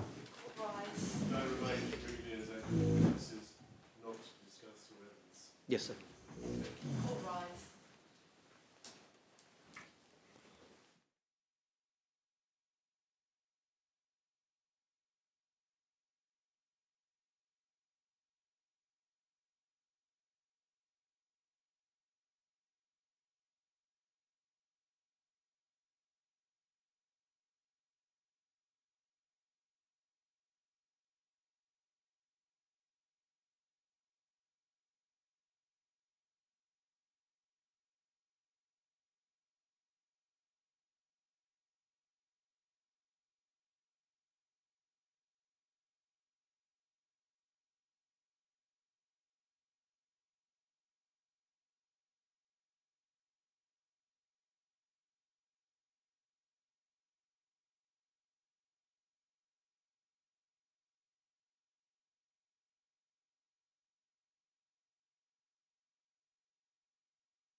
Mr. Polney. Brigadier, can we move on, please, to training in relation to SIRs? Yes. I think an SIR is at least formally called a shooting incident review. It was in our training, yes. Have you ever heard it referred to as a serious incident review? In different contexts, yes. Thank you. Could I ask, please, that we put up, and it's part of your exhibit KE5 document with serial number 3902. And Brigadiers, you may appreciate SIRs, shooting incident reviews, is a type of document and type of event that this inquiry is going to, in due course, hear evidence about in very specific circumstances. So it will assist us, please, if you could explain the training on what soldiers would be expected to understand as to the rationale and the requirements of them in this. And just as before, I think we've got the slide up, as we can see at the top, but we've also got the text that the trainer would use. Is that right? Yes. And the purpose of the training, as we can see, is to set out why the Army conducts shooting incident reviews. And sometimes I think they're referred to as post-incident procedures as well, PIPs. Is that right? Yes, they have been referred to as post-incident procedures in slightly different contexts, but yes. And it states here, regardless of the name, you need to know about shooting incident reviews.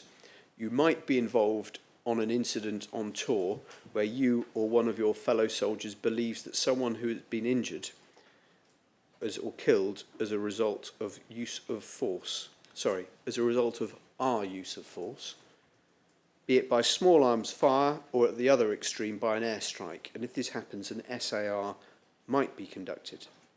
And I think it states they are conducted regularly by the Army. Is that right? Yes. And you will be expected to provide a statement and cooperate fully if you thought someone had been killed or injured by us as a result of our use of force. And as we can see on the next slide, please, the aims of the training are why is there a review, when, what is done, who conducts it and who sees it. And there's part of this we're going to focus on. We're not going to go through the entire training package, you may be relieved to hear. So on the next slide is why do we review? And could you just set out, please, the training on the reasons when a shooting incident review is conducted? Yes, so it says, firstly, we are required to do so by the MOD. Effectively, policy requires us to do so. Secondly, a SIR allows the chain of command to ascertain the circumstances surrounding the incident and the subsequent use of force. This reassures them that force is being applied correctly and the rules of engagement are being followed. And that goes to my point earlier regarding a close observation of the rules of engagement in relation to this. Thirdly, if report after report show new enemy behaviour, then it will provide the chain of command with the requisite information to put together a case for changing the rules of engagement. Thank you. And on the next slide, we can see two further reasons given, on the slide at least, which says allows vigorous rejection of unfair media stories based on investigated facts and assess future compensation claims. Can you set out, please, the explanation that goes with that slide? Well, yes, so the fourth aspect in terms of the information, this is to address the consequence management idea. So if an incident happens, sometimes it will be reported immediately by the media. An assertion will be made based on perhaps a limited amount of information. And so the use of an SIR is a way of gathering evidence, data, and widespread accounts from those involved in order, to, if necessary, to discount an assertion made in the media. The last aspect, clearly, And it really arises from this idea of understanding one's potential liability. So under the laws of armed conflict, there is potential state liability in relation to breaches of the law of armed conflict. But in the civil context, we might see it in, for example, a High Court claim, as in the case of Bahamusa. We want to understand the full details in order to either be able to accept the claim as valid or to reject the claim or seek to challenge it in the court proceedings using evidence. And is a shooting incident review one of a number of suite of documents that are classed as operational staff work? Yes, there are quite a lot of issues. This is obviously a post-incident event. And on to the next slide, there's further information as to when it's carried out, and it's when force has or may have resulted in the death or injury of a person or persons. The text sets out policy may vary in high-intensity operations. Is that right? Yes, and just briefly to explain, so if you were talking about a state-on-state armed conflict moving at very fast pace, where units were literally moving on objectives hour after hour, of course, they may not have time to record this sort of detail. But in a more deliberate operation, where they've got a single objective, for example, have greater control of the area in terms of visual observation, they may have more time to do this. So it depends on the intensity of the operation. And again, perhaps to take it sort of slightly out of words that have specific military meaning, if you are in a war where lots of people are being shot as part of that, the paperwork is not going to be filled out on every occasion. Is that right? It just you may be incapable of doing it because you're manoeuvring at speed. Whereas, for example, in a period of relative peace where there was, for example, an unexpected or sudden incident, it would be a lot more likely to be a requirement. Is that correct? It's likely to be a requirement and obviously a possibility because you have the time and space to do so. Thank you. And I think as the slide sets out, that if there is an investigation, you may have to answer some difficult questions. Every soldier involved in the incident has to provide a statement containing what he remembers. You will be asked to write the statement very soon after you come back from your patrol, whilst your memory is fresh and unaltered. And just pausing there, the training obviously reflects the expectation. Is that right? Yes. So that is very soon after you come back, not necessarily immediately, but very soon. Is that right? Yes, so it's accurate, honest and timely. And as no doubt the rationale behind it being, as the training says, the earlier the matter is recorded, the more likely that good evidence is going to be gathered. Is that right? Yes. Because events are going to be fresher in the person's mind. Yes. And I think the training goes on to make clear it's okay if your memory differs from that of another soldier, and it's a natural part of an investigation that various witnesses and participants remember events differently. Yes, I mean, it's quite common because we're legal advisors, we understand that witness recollection can often vary. In a criminal trial, for example, people see the same incident, report it differently. So it's just to understand they don't have to coalesce around a single narrative or version. Thank you. And I think it makes clear the training that an SIR, shooting incident review, is different from a service police criminal investigation. And we'll be hearing in more detail, I think, tomorrow from Colonel Rocher of the Royal Military Police. It sets out here that if the chain of command thinks that a soldier committed a criminal offence, the review may be delayed until the Royal Military Police have completed their investigations. Is that right? Yes, they would have primacy in relation to it if there is a suspicion of an offence. And by primacy, you mean the internal investigation, if you like, is stopped so that the RMP can carry out the investigations that they consider appropriate? Yes, and that's standard in all military sort of inquiries or reviews. It would be stopped to give primacy to the criminal investigation. Thank you. If we could have the next slide. There's, I think, a very specific example given of when an SIR is going to be required, and that is, as it sets out, if you are involved in an incident where a civilian has or may have been injured. By the use of civilian, Can you explain what that means in this context? Well, it's trying to distinguish between situations of normal combat between, for example, two states' armed forces. So it would be quite understandable in a combat situation where the state armed forces, one state are fighting against state armed forces of another state in an international armed conflict. It would be obvious you would be in that situation using force against another combatant. The idea of civilian is to identify that this is unusual because civilians ordinarily are protected unless they directly participate in hostilities. So any death or injury of a civilian is something that would need to be looked at. So non-combatant, effectively, is that right? So that's technically not the right term in this, because one has to think about the classification of conflict. The best way of, for this type of situation, you are ordinarily just saying a person who is not directly participating in hostilities. A person who is not directly participating Yes. in hostilities. If that occurs, the training sets out there should be a shooting incident review if Yes. they are injured or killed. As we can see, it sets out the SIRs conducted by a captain not directly involved in the incident, and normally that would be the adjutant. Is that right? Yes, sorry, can I just go back to my previous question? So Yeah. under saying a civilian not directly participating in hostilities, force could be used against that person. If a civilian was directly participating in hostilities, of course, that would give rise to a serious shooting incident review as well. So whether it's a person who was injured, for example, in crossfire, or because they were engaging with our forces, there would still be a serious shooting incident review. It's irrelevant. The reason I wanted to explain is it's different to the idea of combatant, because that has a technical legal term. I understand, thank you. So forgive me, you were talking about the issue of the appointment of an officer, a captain, normally the adjutant. Yeah. It's going to be someone, I think the training sets out, who's not directly involved. Yes. But they're going to obviously be within the same organisational unit. Yes, and the adjutant, traditionally has a responsibility for issues of discipline and for the commanding officer. And if we could go on to the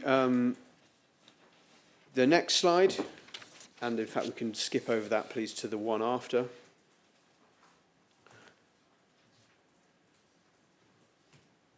We can see it sets out that as well as obtaining statements, an officer may take relevant documents. We've got a non-exhaustive list there. Battle Group Watchkeeper log, medical report, radio log, operations room log, sync reps, and that stands for So synchronization. sync rep. Give me.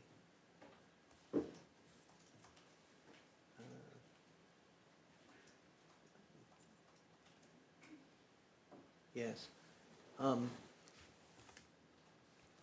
I'm sorry, I've just paused there for a moment. I probably need to see the technical term.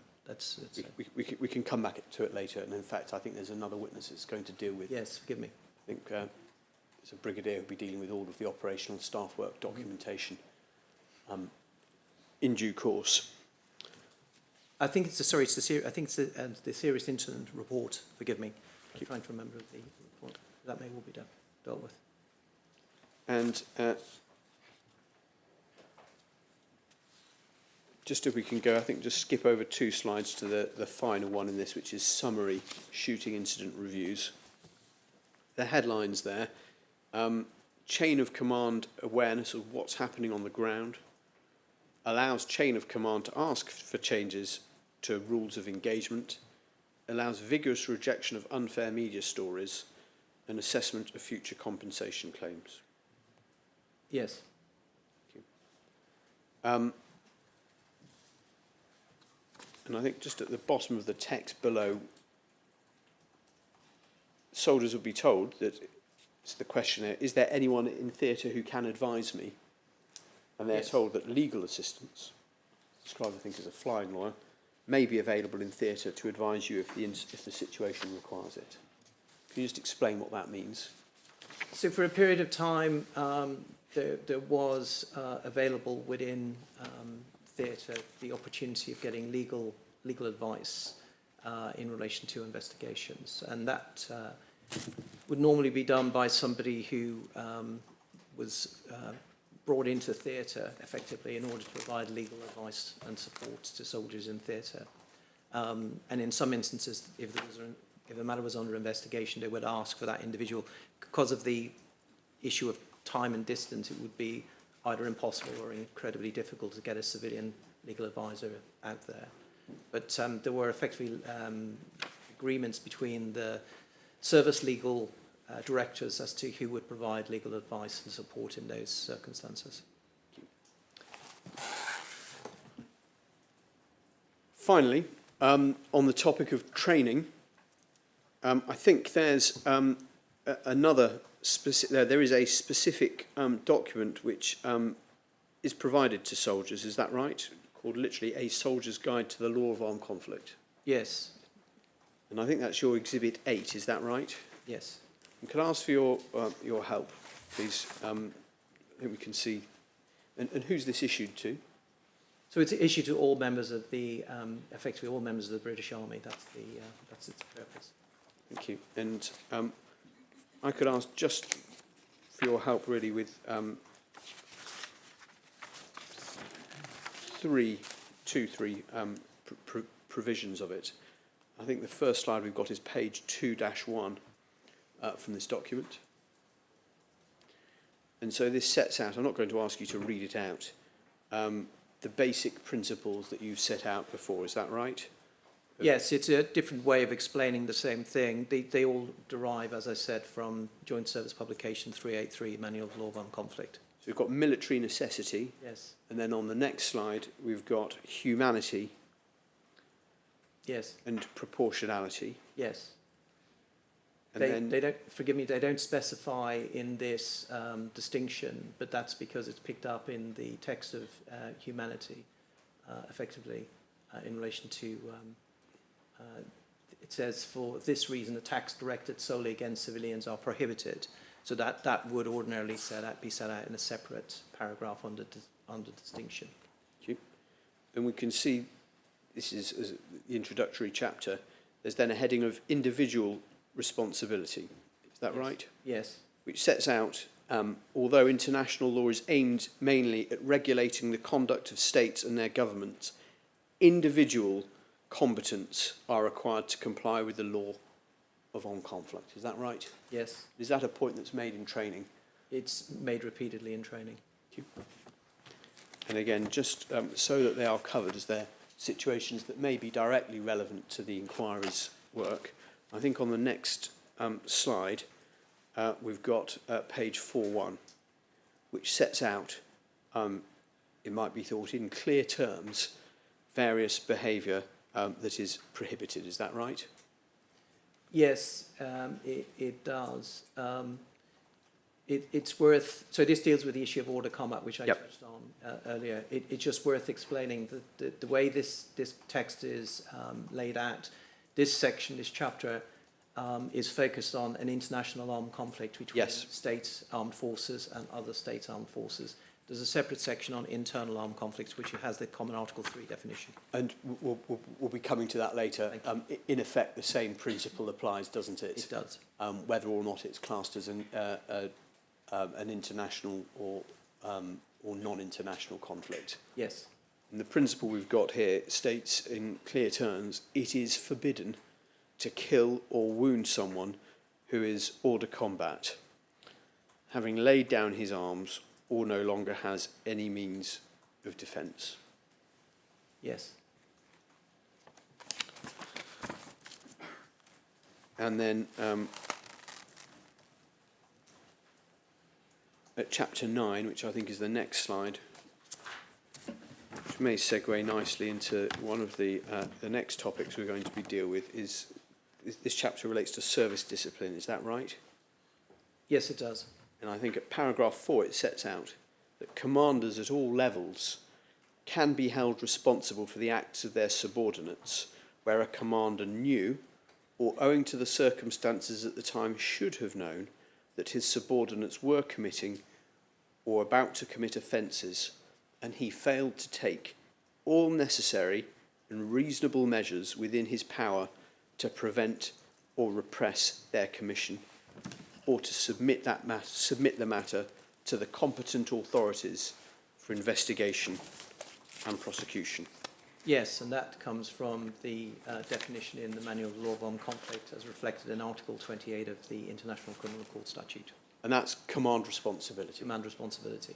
And as I said, we're going to leave the topic of training there, please, and move on now, please, to command responsibility.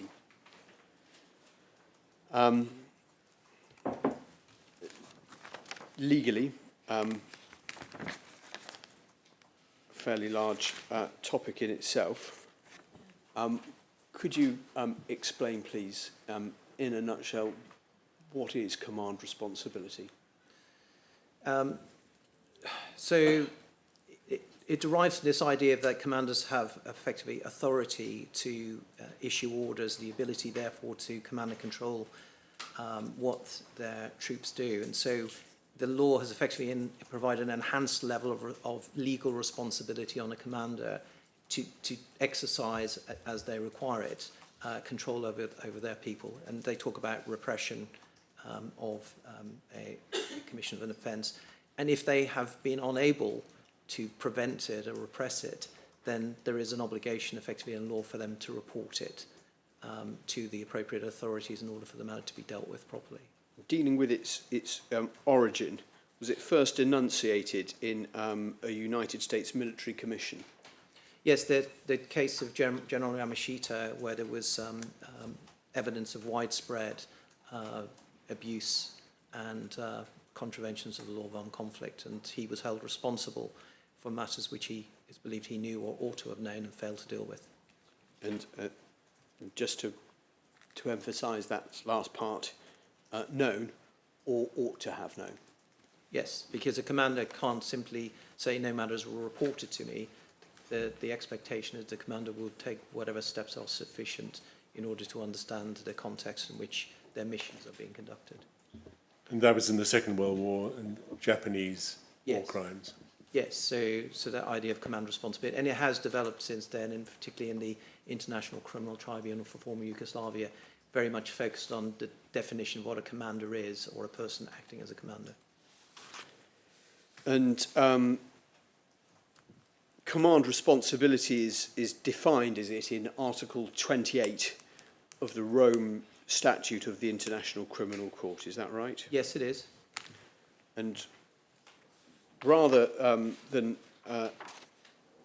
take you to, we'll come to that in a moment, but parts of the Rome Statute have effectively been incorporated into domestic law, is that right? Yes, so the International Criminal Court Act 2001 effectively brings into UK law specific provisions of the Rome Statute, and under Section 65 it deals with this question of command responsibility, but also specifies definitions for other matters such as war crimes. And with your help, I'm not going to go through in line by line, but just so the inquiry with your assistance can understand the statutory basis for this, and this is in United Kingdom law. It arises, I think, from the International Criminal Court Act 2001, is that right? Yes. And that's obviously an act of the United Kingdom Parliament? Yes. And it's in force? Yes. And as you've said, Section 65 is entitled Responsibility of Commanders and Other Superiors, is that right? Yes. And sorry, go on. That's to deal with the fact that in some instances it may not be a military commander that would have command responsibility in law.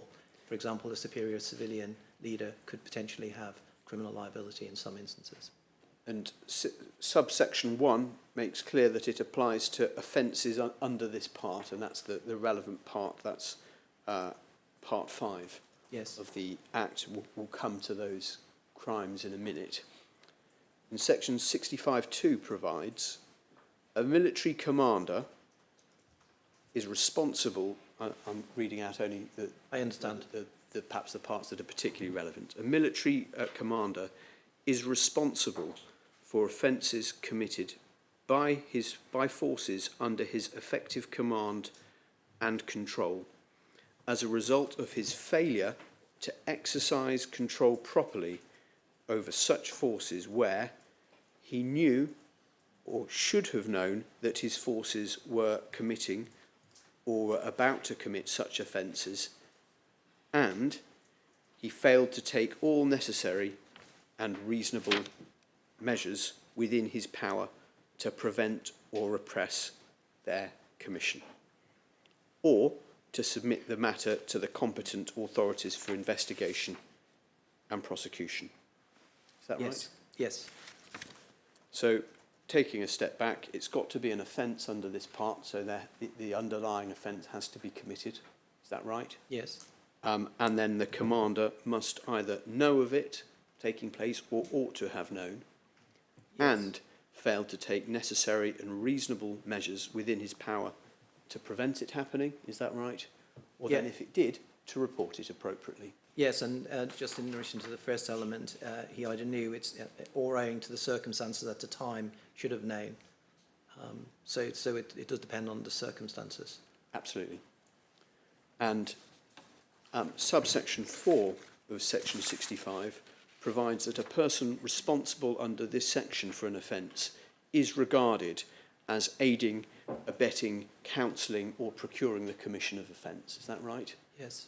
I think that refers to the common law and in fact the Aiders and Abettors Act, but it effectively provides, does it, that a person, a commander who falls foul of that section is guilty of a criminal offence. Is that right? Yes. And will be treated, at least for the purposes of liability, in the same way as the person who committed it. Yes, I mean it's peculiarity of English law as to how it's, or UK law, how it's implemented.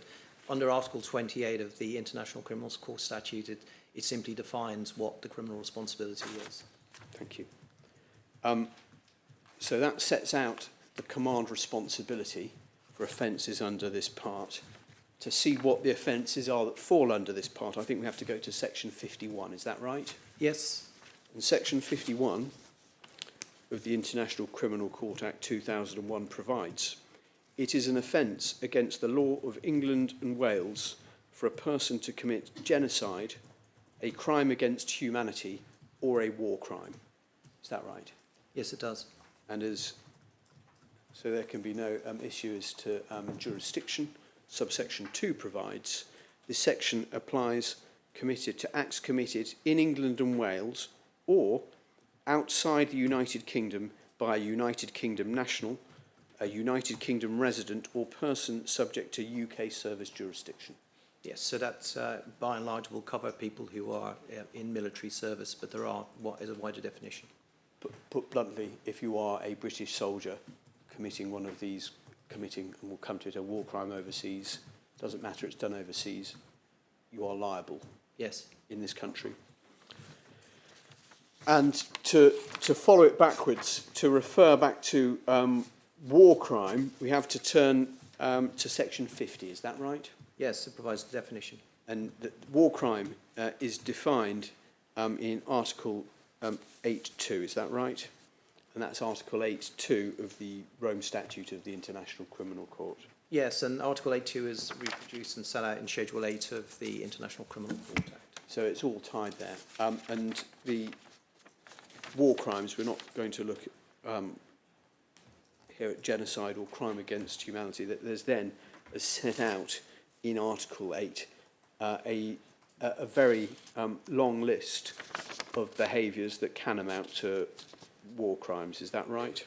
Yes, it's governing what it's bringing together in a more codified way a number of offences which were either grave breaches of the Geneva Conventions or contraventions of the laws and customs of war, effectively. So it brings them all together in one place.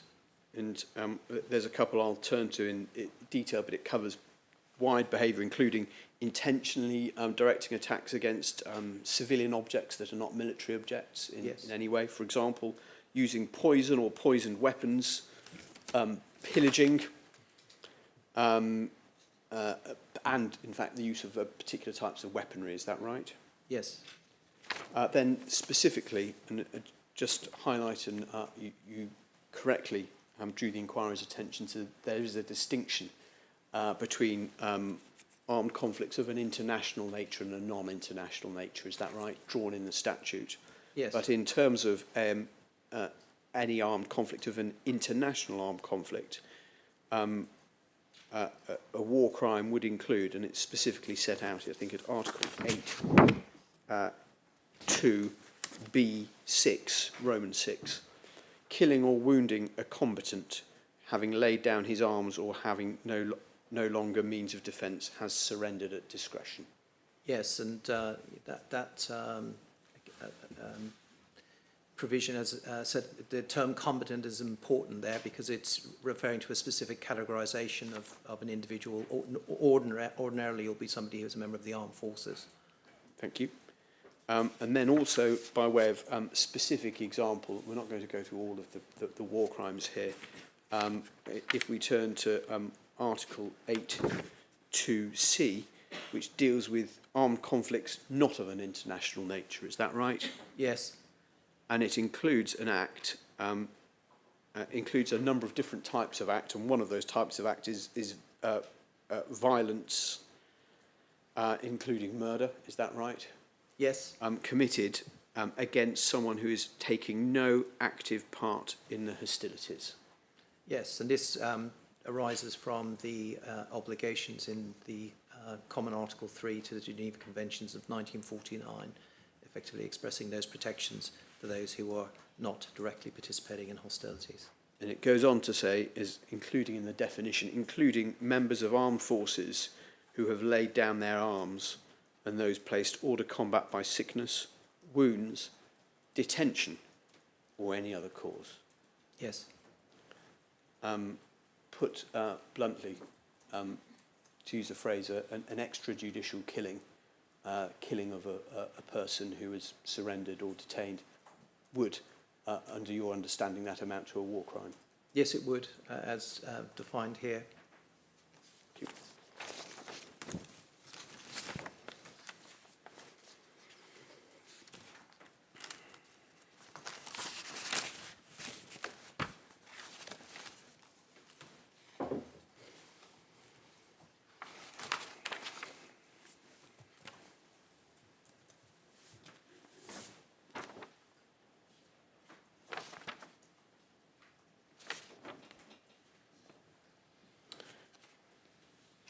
And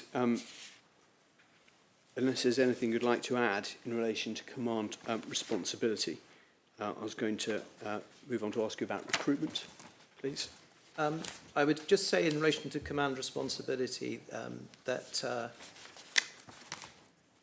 in terms of how that is explained, the knowledge, how that's sort of inculcated into the chain of command and down to the lowest level, we've looked at some of the basic information in that was set out in the MAT 7 product.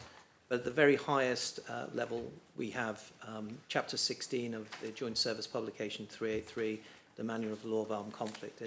In Chapter 16.30, it specifies war crimes, and at 16-36, it deals with command responsibility. So that's the very highest level of our doctrine that should be well understood. And that reference is reflected in a lot of our training. So JSP 383 is referred to in the notes provided with MAT 7. But at the doctrinal level, we also have Joint Doctrine Publication 3-46, which is legal support to joint operations. It first came into existence in 2010. It's on its third edition at the moment. And in Chapter 1, it explains the legal obligations of everyone in an armed conflict situation. And in Chapter 2, at paragraph 2.18, it explains command responsibility.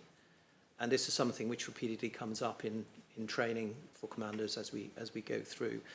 So I suppose, Brigadier, you're saying the International Criminal Court Act doesn't sort of exist in a vacuum. It's the provisions, if not incorporated, are brought into the Army's doctrine. Is that right? Yes. And training.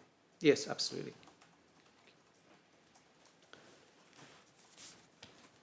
Can I ask you about recruitment, please?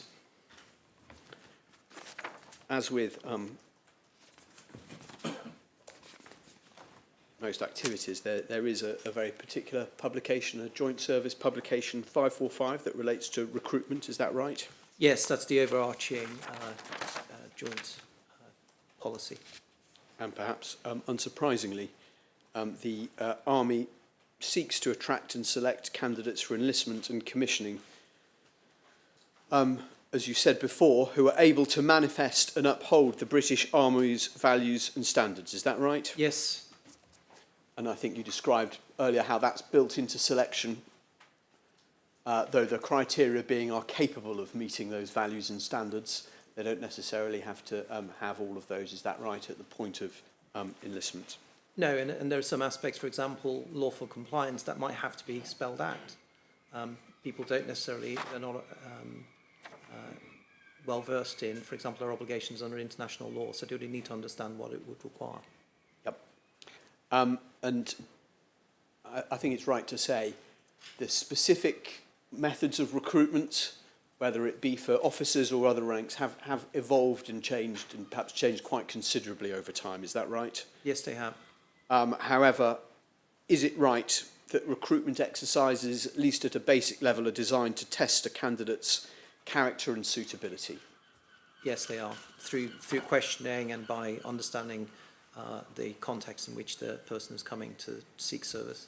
And the selection process includes, though it's not necessarily limited to, an interview with a recruiter, is that right? Yes. And situational judgment exercises. Is that right? Yes, it is. And again, if there were concerns about the values and standards and a person's ability to comply, might that prevent them proceeding? Yes, it would have to obviously be explored further so that the recruitment team would understand exactly what the issues are. It might be a lack of knowledge. Now, I think it's right that at least from 1992 onwards, there have been matters that checks are required upon. Yes. At the point of recruitment, that is, if you like, a base level requirement. Can you set out, please, what they include? So they will see the most basics are their age and nationality. Pausing there, that's verification of, and there's, I'd imagine, an age limit, top and bottom. Yes, and also a requirement for only certain nationals, for example, would be able to join the armed forces. And then, are there criteria that are applied which may make an applicant ineligible to a test? Yes, so we would look at their financial position to understand, if they're indebted. Membership of any other armed forces, because that could either debar their service with us or call into question their service. Those previously released on compassionate grounds, if that might impact. Those whose conduct was less than satisfactory on discharge, so poor performance. Discharge where the ex-service person was considered a misfit, was an undesirable influence, lacked sufficient application, was deemed likely to bring discredit to the service, or was previously deemed likely to bring previously dismissed from the services by court-martial as a result of a criminal conviction. Discharged and not recommended for re-enlistment. Involvement with the misuse of drugs, certain issues relating to tattoos, and having previously been sentenced to imprisonment. So it's quite an extensive list. And can I ask in particular about checks? So checks are conducted, are they, in relation to these matters? Yes, I mean, certain documents would obviously have to be provided, but specific checks, for example, in relation to declarations of previous convictions, that could be undertaken using the counter-terrorist check, which would be applicable to all service personnel on enlistment. There are higher levels of requirement for example, officers and individuals involved in certain roles. So there would be more enhanced checks for, but I'm not an expert on the vetting process. So exactly how that's undertaken, I don't know. We'll come to at least in a very high level overview of that in a moment. In terms of criminal record checks and previous convictions, it's a requirement, is it, for a person to disclose if they have any criminal convictions or indeed acquire criminal convictions whilst they're in the army, is that right? Yes, so unspent matters have to be declared on enlistment or commissioning, before commissioning, and for selection for commission. And also, whilst the person is serving, they are required to declare under Queen's regulations whether they have a criminal matter pending or completed. And are there, the person is filling in their form, is it checked? Is a criminal record check actually undertaken? Forgive me, at the outset, before Yep. enlistment, as I say, that would have to be done using the counter-terrorist check process, which I don't know the full process, but a check is definitely done. And I think, as you set out, while a criminal conviction does not necessarily exclude a candidate from joining the army, consideration will be given as to whether or not the offence is such that it would not be appropriate to continue with their enlistment or commissioning. Is that right? Yes. And I think you set out that a candidate will not be enlisted if, on the basis of the information available to the army at the time of the recruitment exercise and subject to appropriate training, development and leadership that candidate would receive, it's considered they would be unable to uphold the army's values and standards. Is that right? Yes. Thank you. And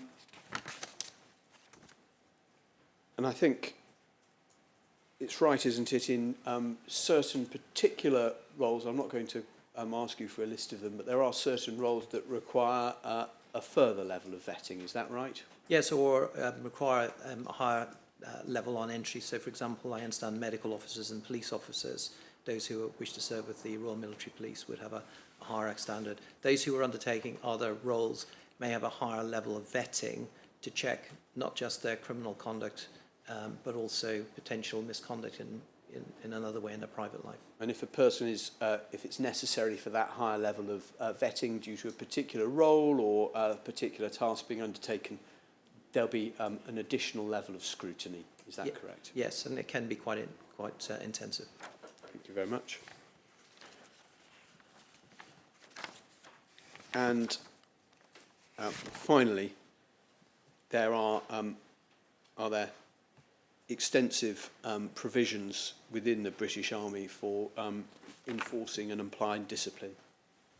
Yes, so there are the two main Army General and Administrative Instructions are AGI 62, which deals with really the service justice process. That's charging people, dealing with them by commanding officers, summary disposal and courts-martial.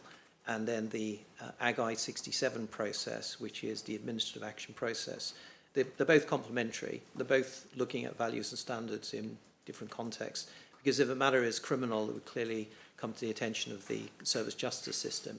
If it's a more minor failure, it may still be considered to be something worth dealing with in the military context. So they provide, do they, a code or procedures, if you like, for a whole range of behaviours at one end, as you've set out, breach of the values and standards that might amount to a criminal offence that will be dealt with in the service justice system, potentially even at a court-martial, depending on its seriousness, to matters that are not dealt with within a formal justice process, but nonetheless administrative action of some sort. Yes.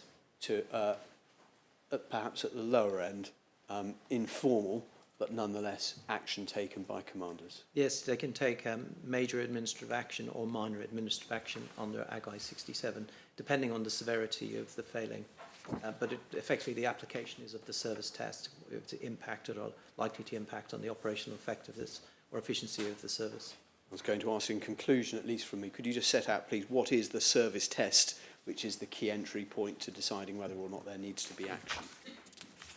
Have the actions or behaviour of an individual adversely impact, or are they likely to impact on the efficiency or operational effectiveness of the service?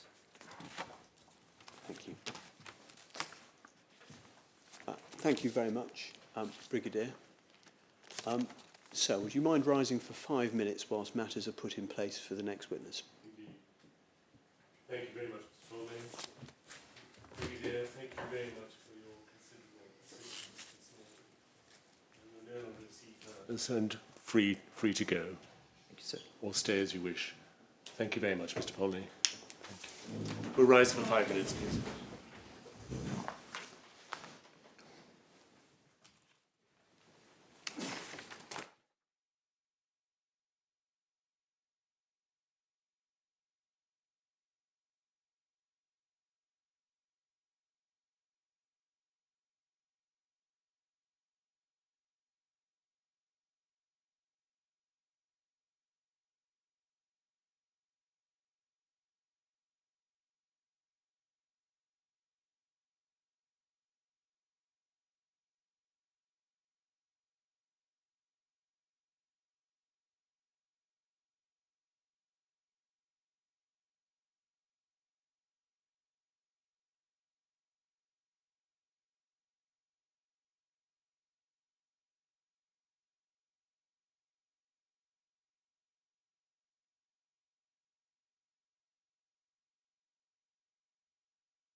Miss Broom. Thank you, sir. The next witness is Gareth Martin.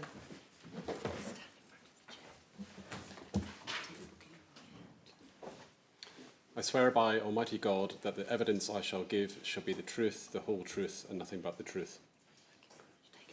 Thank you. Thank you, sir. Mr. Martin, your full name, is it Gareth Martin? It is Gareth Martin. Thank you. You're currently employed by the Ministry of Defence, is that correct? That is correct. I'll turn to your role in a minute, but you've provided a witness statement to the inquiry in response to various questions asked, is that right? Yes, that is. I'm going to ask that that be formally entered into the evidence in the inquiry, and you're going to help us with three particular topics which we'll come to in a moment. But before we get there, you are, I think, Director National Security within the UK Ministry of Defence. Yes. Would you mind just giving us some brief details about your role and the types of areas that you are concerned with? So my role covers a number of different cross-cutting thematic issues related to operational policy, such as space, cyber, counter-proliferation and counter-terrorism, a number of areas that sort of cut across geography. And how long have you been in this post? Been in this post since July 2022. In post since 2022, but do you have extensive experience of working within the individual portfolio issues that you now are responsible for? Yes, I do.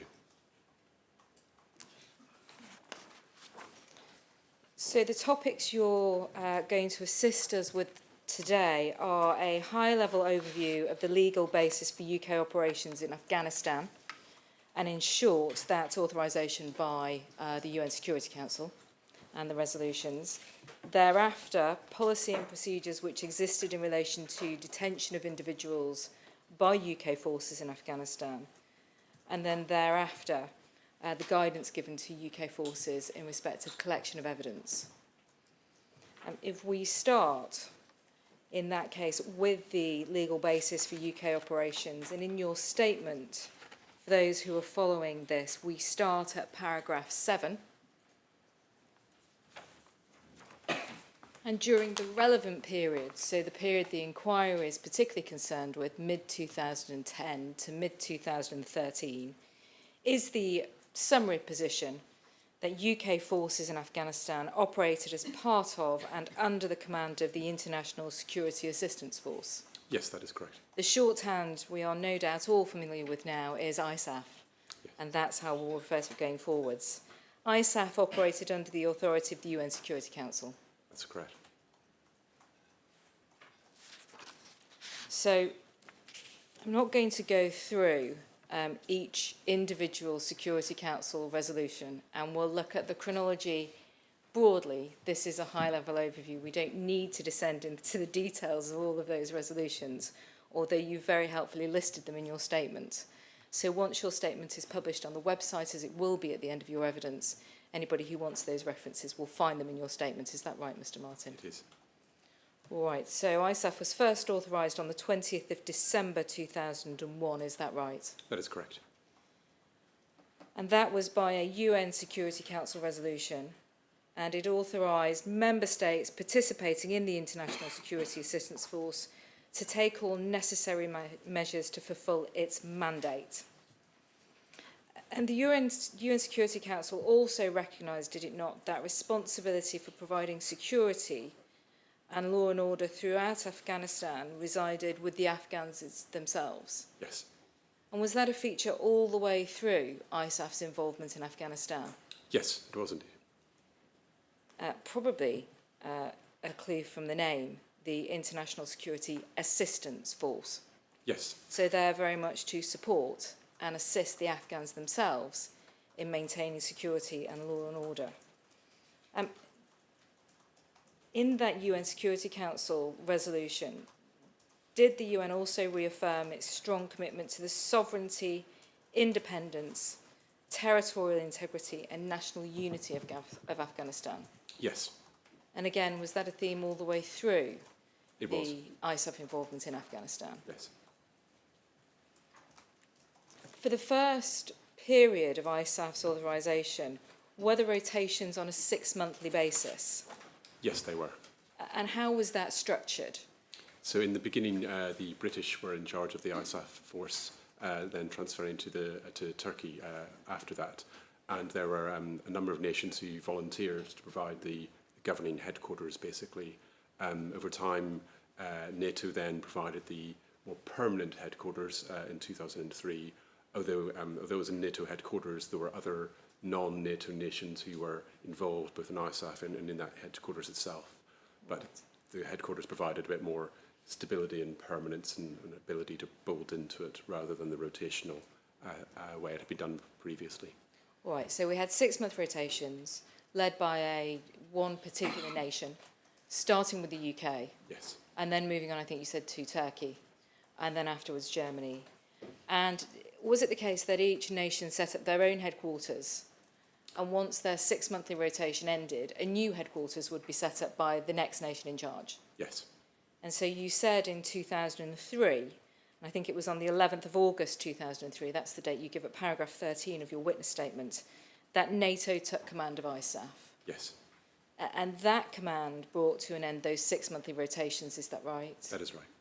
And then thereafter, there was what you've described as a multinational headquarters.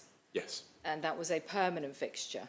That was. And did that mean that, in fact, the stopping and starting of a new headquarters being established came to an end, and the permanence was what was important going forwards? Yes. In terms of leadership, was there any change to the legal basis at that stage in which ISAF operated?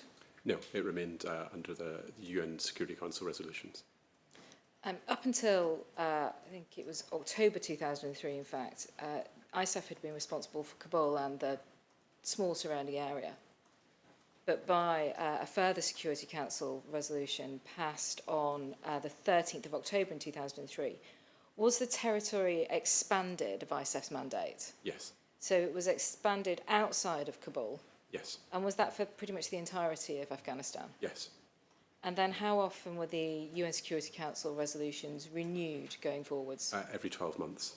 So every 12 months there would be a UN Security Council resolution which provided a mandate for ISAF going forwards? Yes, that's right. And that was for the next 12 months? Yes, that's right. That continued to be the position up until the 17th of March 2014, is that right? Yes, that's right. And is that because at that stage ISAF's mandate essentially moved into one of transition? Yes.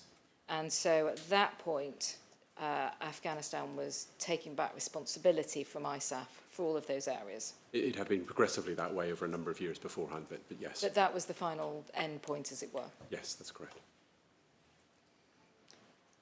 Turning to ISAF's mandate in particular, discussed the headlines, the overview was one of assistance. But in fact, it was to assist the government in creating and maintaining security, is that right? Yes. And then what was the point of that? What did ISAF intend to achieve by allowing and maintaining security for the government? So if we go back to the premise this started from in 2001 was the Al-Qaeda terrorist training camps that had grown up in Afghanistan, and it was felt that only a secure and stable Afghanistan with a functioning government and state would be able to keep it from being a safe haven for those terrorist camps. And as part of the Security Council resolutions, in order to provide that security, to combat those training camps and keep that threat at bay, was ISAF authorised to take all necessary measures to fulfil that mandate? Yes, it was. And that included, as we'll come on to, the use of force? Yes. What were the necessary reasons for use of force by ISAF? So within Afghanistan, it was recognised that there were still elements of the Taliban operating across the country, more prevalent in some regions than others. And so a use of force could be required in order to combat those insurgents and to build the stability and security where the Afghan state could grow and take increasingly control of the whole country and become the functioning state that would then allow for a functioning rule of law society where these terrorist training camps could be prevented. As part of that mandate, were ISAF personnel allowed to stop search, question and ultimately detain non-ISAF individuals. Yes. And what were the reasons for such steps being taken? So they centred around three basic themes, one of force protection, mission accomplishment and self-defence. So force protection being protection of the armed forces personnel. Yes. Self-defence, explicable as we understand self-defence, and the objectives of its mission, so establishing security and safety in Afghanistan.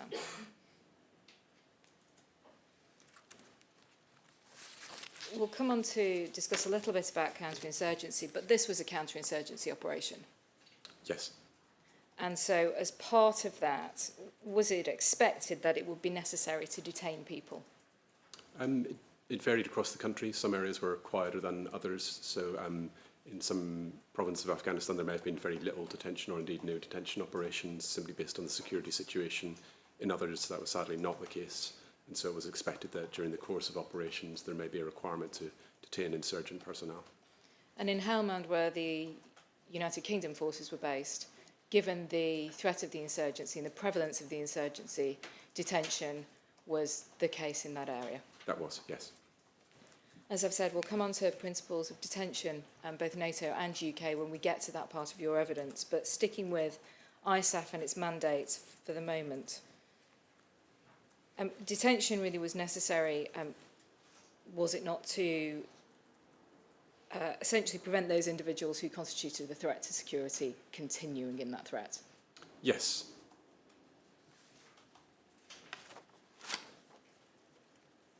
Mr. Martin, you've mentioned Al-Qaeda and training camps. What was the connection really between Al-Qaeda and the Taliban? So prior to September 11th, 2001, it was clear that the Taliban had basically sheltered Osama bin Laden, and sort of members of Al-Qaeda had provided a safe haven, particularly in the southern parts of Afghanistan, allowing people to come to Afghanistan to train, to operate, and allowing Osama bin Laden basically to plan international terrorist operations. The scope of ISAF's mandate continued to be based on sovereignty, independence, territorial integrity and security and safety of Afghanistan. But over the course of the ISAF mission, did excuse me, that mandate shift focus somewhat? Were there different particular emphasis placed on particular aspects of that role? I think as the mission went on and the Afghan state began to grow and become more able to take the lead in certain safety and security, some you'll note in sort of particularly Paris 19, the ISAF mandate starts to reflect that in terms of the growth of the Afghan National Police, the other parts, the security apparatus of the state. Also, it became clear that the narcotics trade was indeed being used to fuel the insurgency, and so you'll see sort of references to that. And then also, it had been clear throughout Afghanistan's history prior to 2001, there were a number of armed groups, different factions, and it was sort of there was an emphasis put on the demobilization of those groups in order that the Afghan state became the sort of the primary sort of use of force or law enforcement capability. Would it be fair to say that the security position in Afghanistan was complex?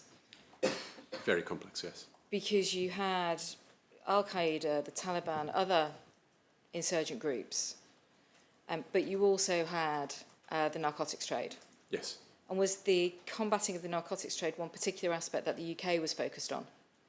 We were very concerned about it, and both from a variety of different reasons. One, it was fueling the insurgency in Afghanistan, but also a lot of those narcotics were then trafficked into Europe and indeed the UK. So, ISAF members, it wasn't just UN members, was it? By the end of ISAF, there was a coalition of the willing, as it were. I think you mean not just NATO members? Not just NATO members, sorry. Yes, that's entirely correct. It was NATO and non-NATO members.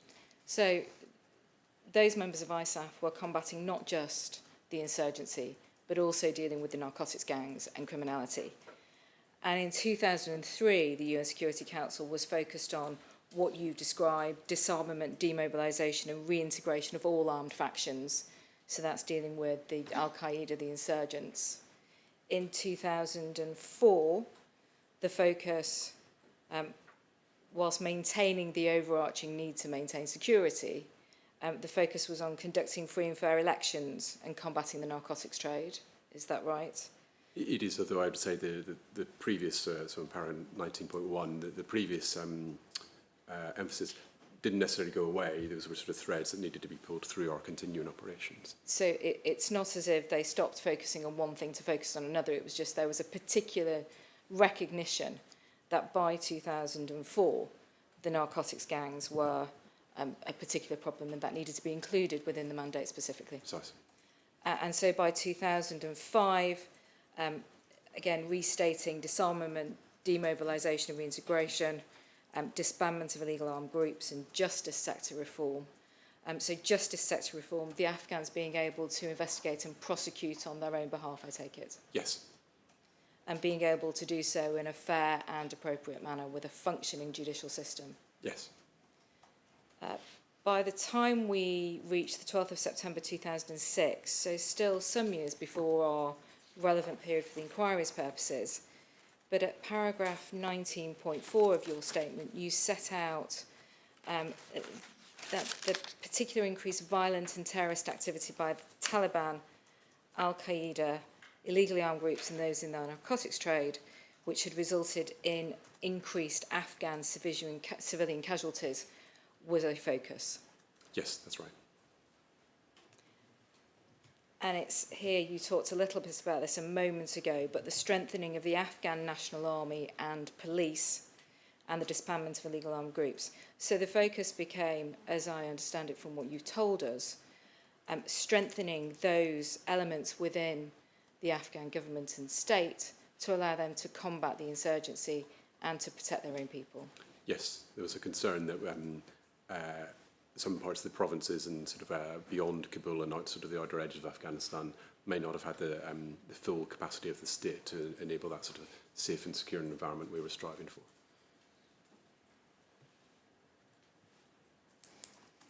And in terms of how ISAF provided assistance, again, when we get to detention, some of this will figure. But the ISAF nations, the ISAF personnel, did they partner the Afghans and mentor the Afghans and assist them in taking responsibility themselves? Yes, at a variety of levels. And that was on the ground all the way through up to government? Yes, in the defence ministries, the judicial ministries, so there'd be a lot of mentoring at that level, all the way down to people literally on patrols together. That's on the military side. We've heard a little bit about the PRTs, the Provincial Reconstruction Teams, the civilian side.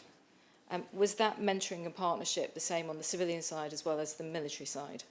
There could at times be more limitations depending on the security situation, but in Helmand there would have been judicial advisors, police advisors, counter-narcotics experts, sort of more civilian law enforcement personnel, those sorts of things.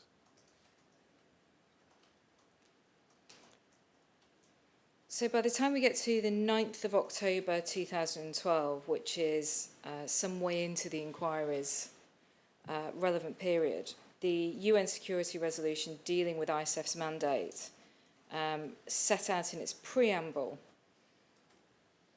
and again stressed the role of ISAF in assisting the Afghan government to improve security situation and build its own security capabilities. So again, this idea of the ISAF not doing it for Afghanistan, but of Afghanistan essentially learning to do it for itself. Yes. Again, that had been progressive in the years before as well.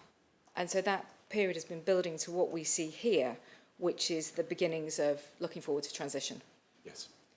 And so in that preamble, the UN Security Council underlined the significance of and welcomed the transition process. And is that where the focus then became, to enable Afghanistan to transition away from ISAF support all of the time and to stand on its own 2 feet again? I think that had been a thread in the years before as well, but yes, you're right, that was sort of expanding and growing as the Afghan capacity and capability grew with it. And it said it looked forward to the mid-2013 milestone when all areas will have entered the transition process and Afghan forces will be in the lead for security nationwide, underlying ISAF's continuing role in support of the government of Afghanistan in promoting a responsible transition and the importance of the enhancement of the capabilities of the Afghan National Security Forces. So by mid-2013, all areas in Afghanistan were to have entered the transition process. Yes. And so for the period that the inquiry is concerned about, mid-2010 to mid-2013, the focus for a large part of that was very much on transition. Is that fair? Yes, and building the Afghan capacity to enable that. It, however, also stressed the central and impartial role of the UN continuing to play a role in promoting peace and stability by leading the efforts of the international community.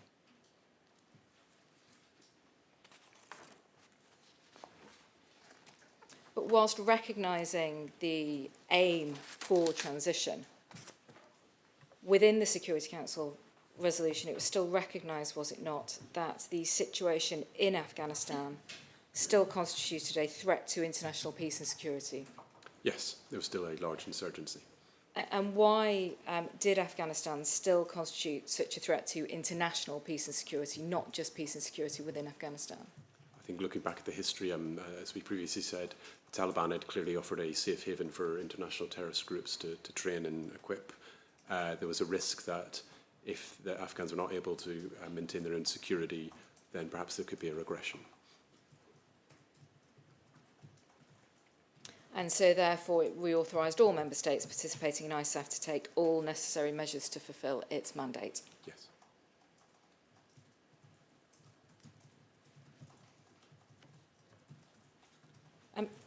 As part of its mandate, the leadership of ISAF,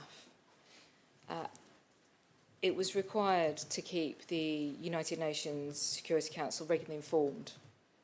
How did it do that? There would have been regular reports to the UN, I believe annual reports.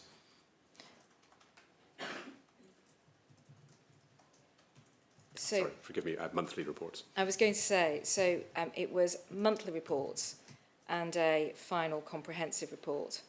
So we had monthly, quarter, and then a final report. Yes. But there was oversight by the UN of what ISAF was doing, and the control that was exercised, the command, came from the UN Security Council. Yes, and indeed there was a UN representative in Kabul throughout.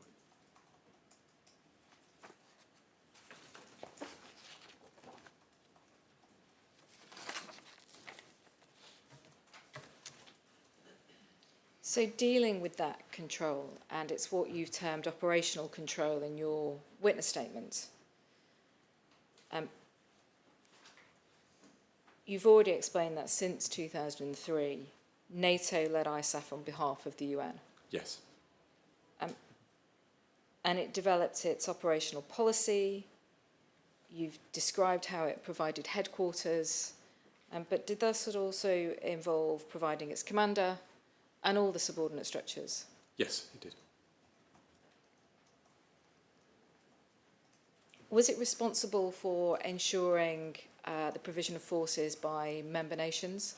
Yes, there'd be a process for nations to contribute troops to the ISAF mission. But in terms of the legal basis, this was operational and the legal basis remained the same? It did.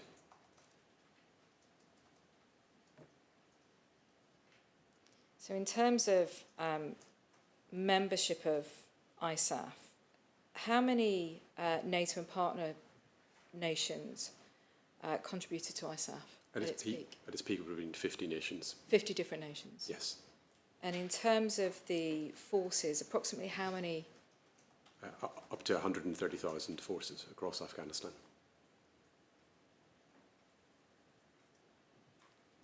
And so what began as what you described as an ad hoc group of states So right at the start with a 6-monthly rotation, I think we describe it as a coalition of states. a coalition of states, it became a much more organised, much more permanent, as it were. Yes. And it made for an understood process every time we sort of needed to get nations to contribute troops and to contribute members to the headquarters. And in terms of any operations, any strategy, ISAF was the top of the tree, as it were, ultimate control over the ISAF members, what they were doing and when they were doing it. Yes.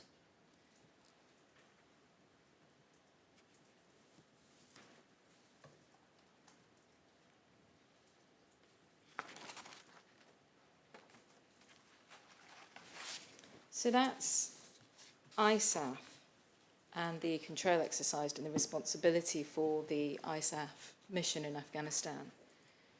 But in terms of UK forces within Afghanistan, although they're operating under NATO ISAF, were UK military operations still subject to UK law? Yes. And I think we've heard a fair bit about this now from Brigadier Eble this morning. But in short, notwithstanding the ISAF mandate, and that's where the authorisation came from, the UK was still bound by its own legal obligations, Yes.